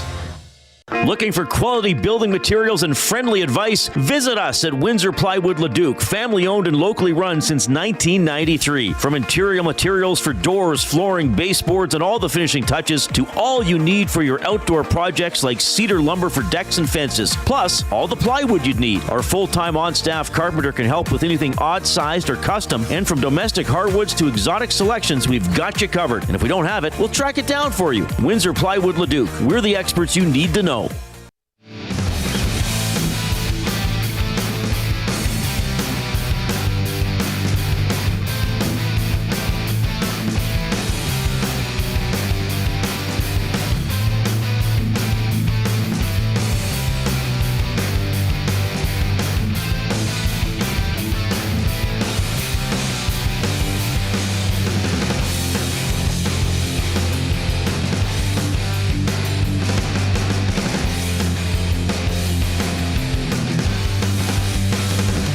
This is Edmonton Sports Talk. It is presented by Play Alberta. Jay's Play of the Day is up. It's a big one, isn't it? It's a healthy number for sure. It's a good one. So it's Jay's CFL teaser. BC Lions plus 8.5. The Alouettes plus 3.5. Argos minus 1.5. Okay. Blue Bombers just to win plus 340. And there's no Thursday night game this week, right? There's not. Two Saturday. So they people totally screwed that up. Who? CFL. Why would you? There's no MLB. There's no World Cup. Well, I don't know. Maybe it's There's stadium no availability. competition. Maybe who has the Saturday home games? Calgary and Hamilton. I don't know. Maybe they wanted. Well, Hamilton. It's a Toronto Argonauts Toronto's home game in Hamilton. Yeah, Toronto wanted the Saturday home game on the road. Bombers, Red Blacks on Sunday. I got to do my football picks in my pool. I already sent mine. Montreal's good. I don't think J-Law's not playing yet, is he? I don't think he is. I don't think so. I don't think he played. Poopstain says, "What a cool guy. I don't even watch football, but I watch his show." Well, that's nice to hear. Yeah, he's been good, and team's doing well, which is nice. Give us a thumbs up on YouTube, by the way. Like, we can make a push here for 100 thumbs, but we got to get in there. So click that thumbs up. If you need to hear the song, here it is. Click, click, click. Must you click? Please, please click. Must you click? You must click. Thumb, thumb, thumb. If you're on iHeartRadio, TuneIn Radio, awesome. If you can pop in and give us a thumbs up on YouTube, that'll be really cool. And if you're in there on YouTube, click the share button and send the show link off to somebody else or several other people via email or text. Let's make a big push for 100 in the final half hour of the show. Ooh, Just like the Elks made a big push in the fourth quarter against the Ottawa REDBLACKS last week. All right. Benny Thompson, my young friend. You are the video game king here at EST. Oh, by the way, well, I'll revisit the off-topic topic because some people are just checking in now. Yeah. You never know when people are going to start listening with their work and their lives and stuff like that. The off-topic topic for William Huff is pitch us the Edmonton Sports Talk video game. We had a great, my favorite one is the Pac-Man. Like, I had a bit of that idea, but that texter developed it even further. Like, he eats chicken tenders and he powers up by having double rum and Coke. And then the ghosts are vegetables chasing him around. That's really You good. had a real, like, role-playing game where you're It was like occupying SimCity. different jobs. Yeah. We got this one in from Tapwater, which I didn't get to earlier. The game is called 5 Mornings with Lieutenant Eric. Oh. So it's a horror-based game where you play as LTE, on his morning walk from his house to EST HQ. Each morning, you get progressively more hungover and more nightmarish people / things try to get you. Oh, okay. So the other people are hungover. Yes. Zombies. That's a pretty good one. What was your original idea, Benny? It was very similar title. They flipped it. Mine is 5 Nights at Benny's EST edition. Right. Okay. And then you're haunted. So 5 Nights at Freddy's, that's a video game? Yes. And a movie. Now 2 movies, I think. Yes. But it started as a video game. Yep. And what, Freddy's is sort of like a Rocky and Bullwinkle, or not a Rocky, like a Bullwinkle's type place? It's arcade place. And it's haunted? It's like Chuck E. Cheese, kind of. And it's like haunted? Yeah. Like It's haunted. with ghosts or it has creatures? Imagine Chuck E. Cheese was like taken over by some like evil devil. Oh, so the robots come to life. The robots and come to stuff? life, kind of, and they come like get you. And kids get locked in the video game, and you got to survive. I believe or fight them? I believe the person is a security guard worker working an overnight shift, watching cameras, and so the cameras you're watching are the guys coming in and come get you. So does he have to figure out how to get out or stop them? He has to survive. He can't look at them. So the whole game is you can't look at if you look at a camera. You gotta check cameras. You gotta do these tasks and like basically have to survive a night there. But if you look directly at one of these creatures, you're done. You're dead. Yeah, you're dead. Yes, that's dark, man. Well, that's like really dark. Well, okay. Yeah.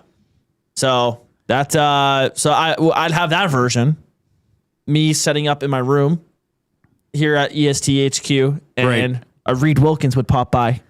And I'd be looking at the cameras. Jeez. Or YouTube Trev would be crawling in or something like that.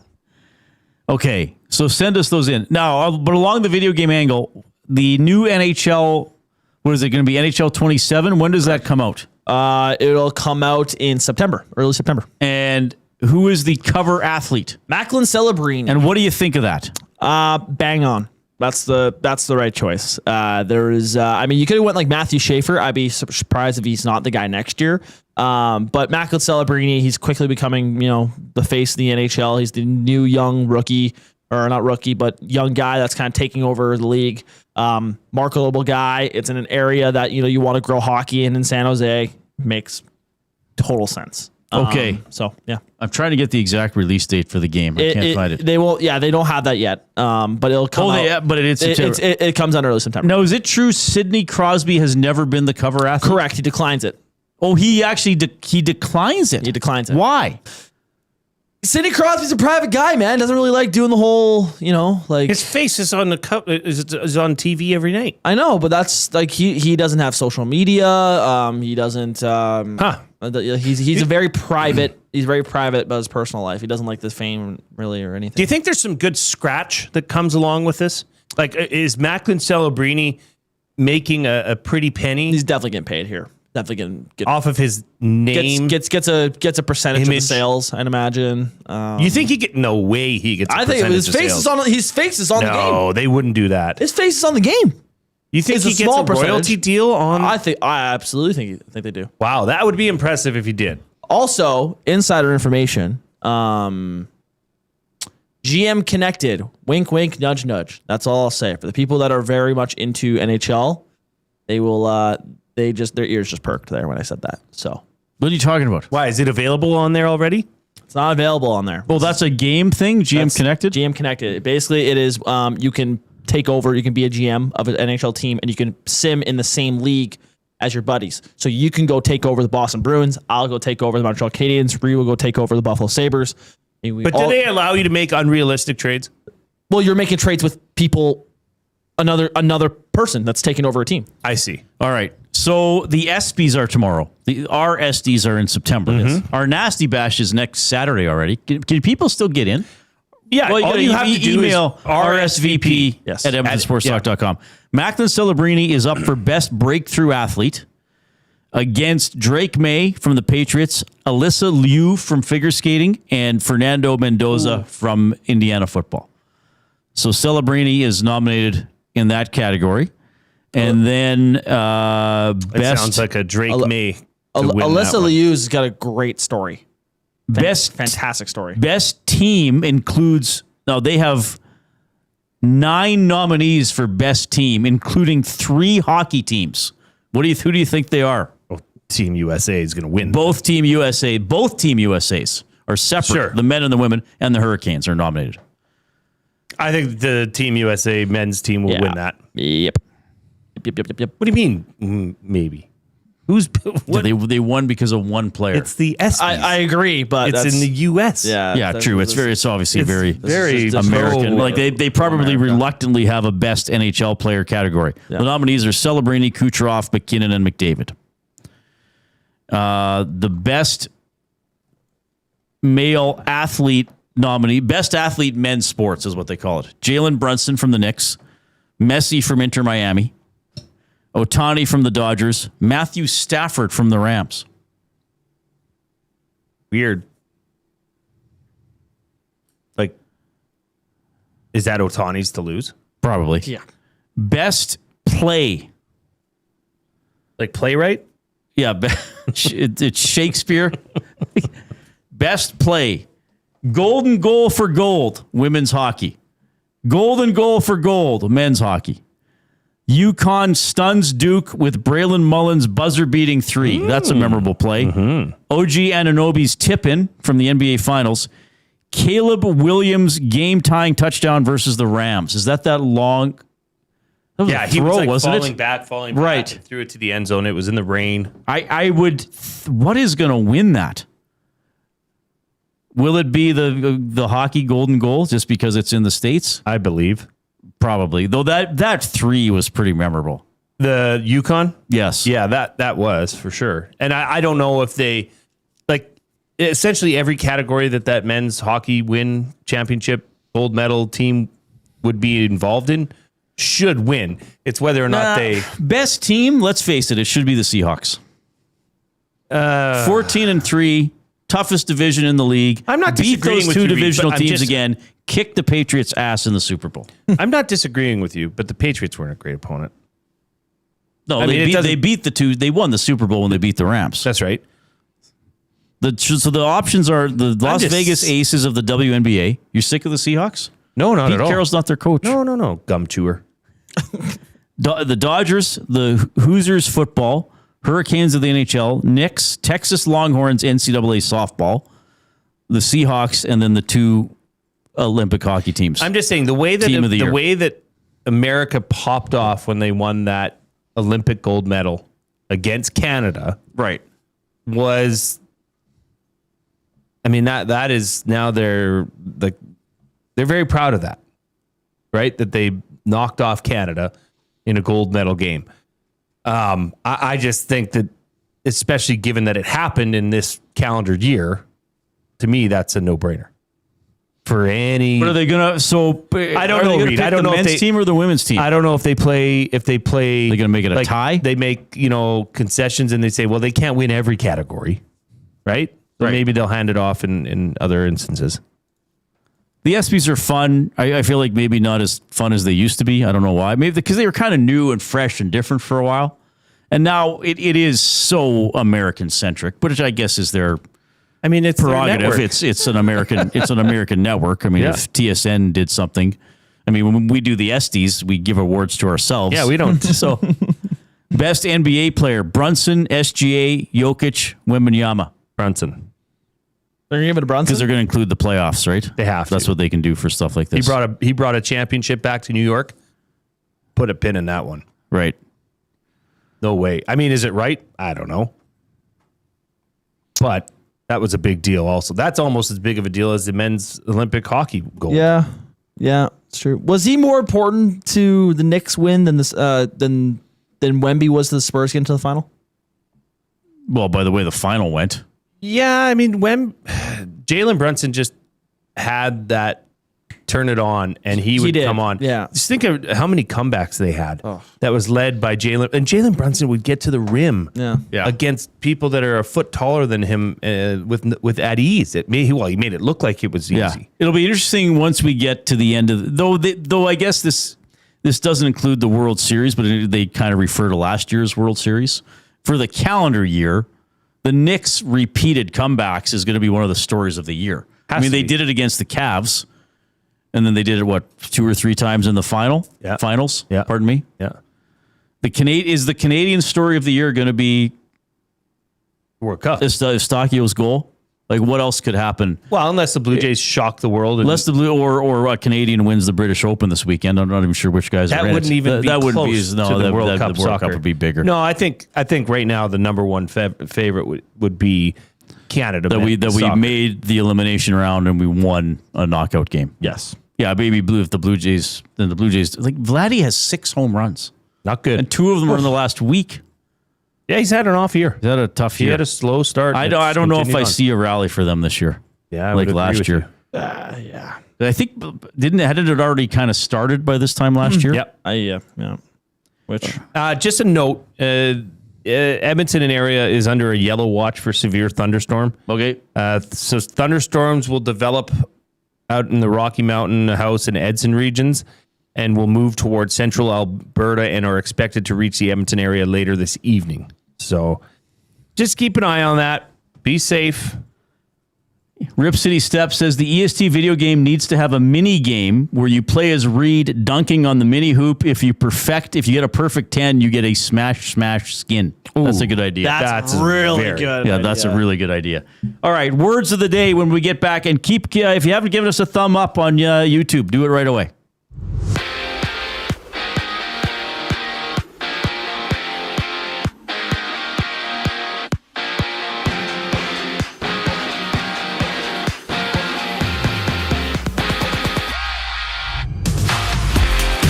Spain is on to the World Cup final after defeating France 2-0 in the semifinals. They'll face either England or Argentina, who battle tomorrow afternoon at 1 p.m. for the remaining spot in the final. In the CFL, veteran quarterback Zach Collaros returned to practice today, but Drew Brown continued to take the starting reps as Blue Bombers get set to visit the Ottawa REDBLACKS on Sunday. Around the NHL, the Boston Bruins have hired former Buffalo Sabres general manager Kevin Adams as a senior advisor to the general manager Don Sweeney. Meanwhile, the Pittsburgh Penguins have avoided arbitration by signing restricted free agent Nick Robertson to a 2-year contract worth $6.5 million. And in Major League Baseball, the All-Star game goes tonight from Philadelphia. Dylan Cease will start for the American League while the National League hands the ball to Phillies left-hander Christopher Sanchez. That game gets going in about 13 minutes. Final segment of the Reid Wilkins Show coming up after the break. I'm Ben Thompson, and you're up to date. EST Afternoons. Joaquin, would you rather have prime Grant Fuhrer or prime Chris Pronger on this Oilers team? Ooh, I'm gonna go Pronger. Just this current Oilers team. I'm surprised by that because this whole time everybody's wanted a goalie. I mean, when he's playing half an hour a game, the other team's not scoring. EST Afternoons, weekday afternoons 1 to 3, only on Edmonton Sports Talk. Your clear choice for Edmonton sports. At Firehouse Subs, our subs are freshly toasted, stacked high, and crafted to satisfy. Each sub is piled high with premium meats, melty cheese, and toasted to perfection. Firehouse Subs brings bold flavor to every bite, all served on a freshly toasted roll. But we're not just feeding Edmonton, we're fueling it. Dig into the brisket hat trick, piled with slow-smoked brisket and melty cheese. Or go to the Firehouse Subs fan favorite, the Hook and Ladder. Made to order with smoked turkey, honey ham, and Monterey Jack cheese on a perfectly toasted roll. With 15 Firehouse Sub locations across Edmonton and the greater area, it's easy to grab a hot and hearty sub close to home. Firehouse Subs. Hot, hearty, made to satisfy. Get ready for another iconic evening of Canadian rock as the River Cree Resort and Casino presents Street Heart and Lee Aaron. On July 30th, get ready for a fist-pumping, anthem-filled show featuring two of the best acts to ever do it. Street Heart and Lee Aaron, July 30th at River Cree Resort and Casino. Tickets at rivercreeresort.com.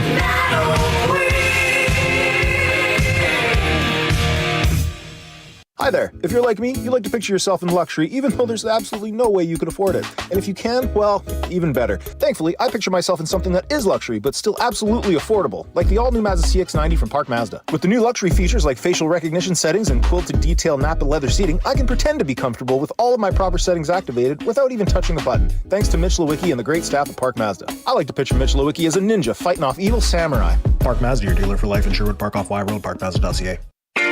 Your brand deserves more than just a whisper, it deserves a buzz. At the Hive Product Marketing, they specialize in promotional products that bring the buzz. From eye-catching giveaways to unforgettable keepsakes, they got the perfect products to make your brand stand out and get noticed. Visit the Hive Product Marketing and let them create the buzz your business deserves. The Hive Product Marketing, the official merch partner of Edmonton Sports Talk. Visit them online at thehiveproductmarketing.com. Looking for a winning strategy for your retirement? Contact me, Joaquin Gage at K4 Financial, where expertise meets dedication. I will always look for a careful approach to your retirement, ensuring your financial future is secure. From tailored strategies to clear, actionable advice, I'm here to guide you every step of the way. Don't leave your future to chance. Get in touch with me, Joaquin Gage, today at k4financial.ca or email joaquin.gage@k4financial.ca to start planning for a brighter future and a more secure retirement.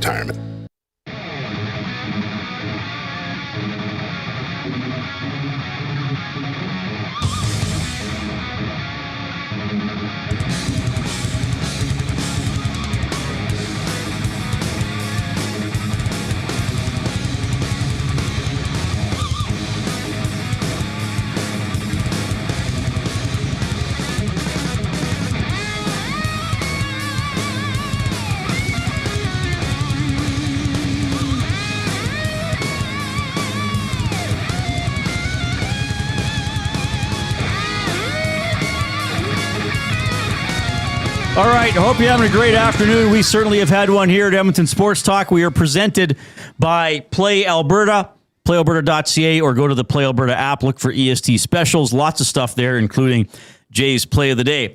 Words of the day for the Edmonton Public Library on Sunday. My God, this is this Sunday already, July 19th. Can you believe it? So Words of the Day is presented by the Edmonton Public Library. Great partners. If you go to K-Days on Sunday and you have an Edmonton Public Library card, show it to them. Free entry. Free entry. That's pretty cool. That's and also great, go to partnership. epl.ca/locked library to find out more about that escape room adventure we've been telling you about. The word of the day with Reid and Jay. Oh, I'm sorry. Did I break your concentration? What do they got to say? Say what again? Say what again? I dare you. Let's find out. English, do you speak it?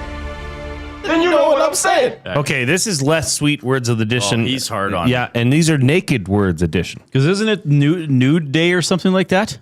Last week, this is his words from last week. Last week, I sent the words from a library book I was reading edition. Yeah, today's National Nude Day. Reid asked what library book I was reading. It is The Complete Dying Earth by Jack Vance. It's not a typo. That's the way complete is spelled in the title.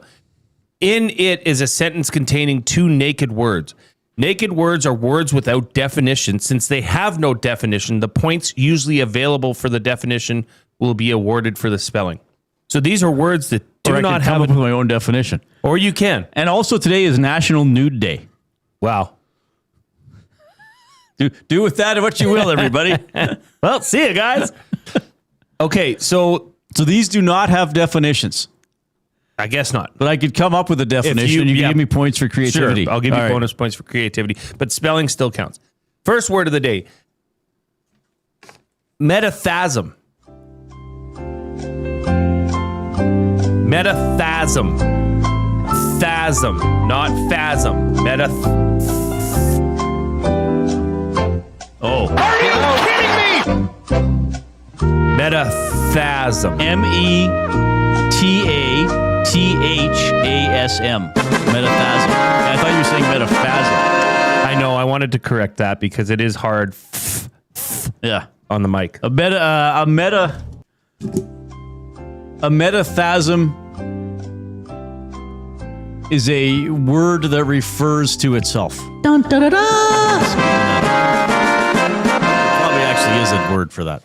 I would like a little bit more creativity, so I'm going to give you 0.75. So you got 1.75. I could have been weirder with that one. You need to be weirder.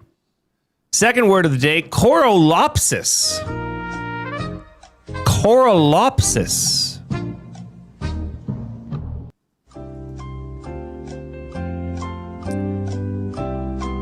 Oh, man. Corolopsis. CHOROLOPSIS.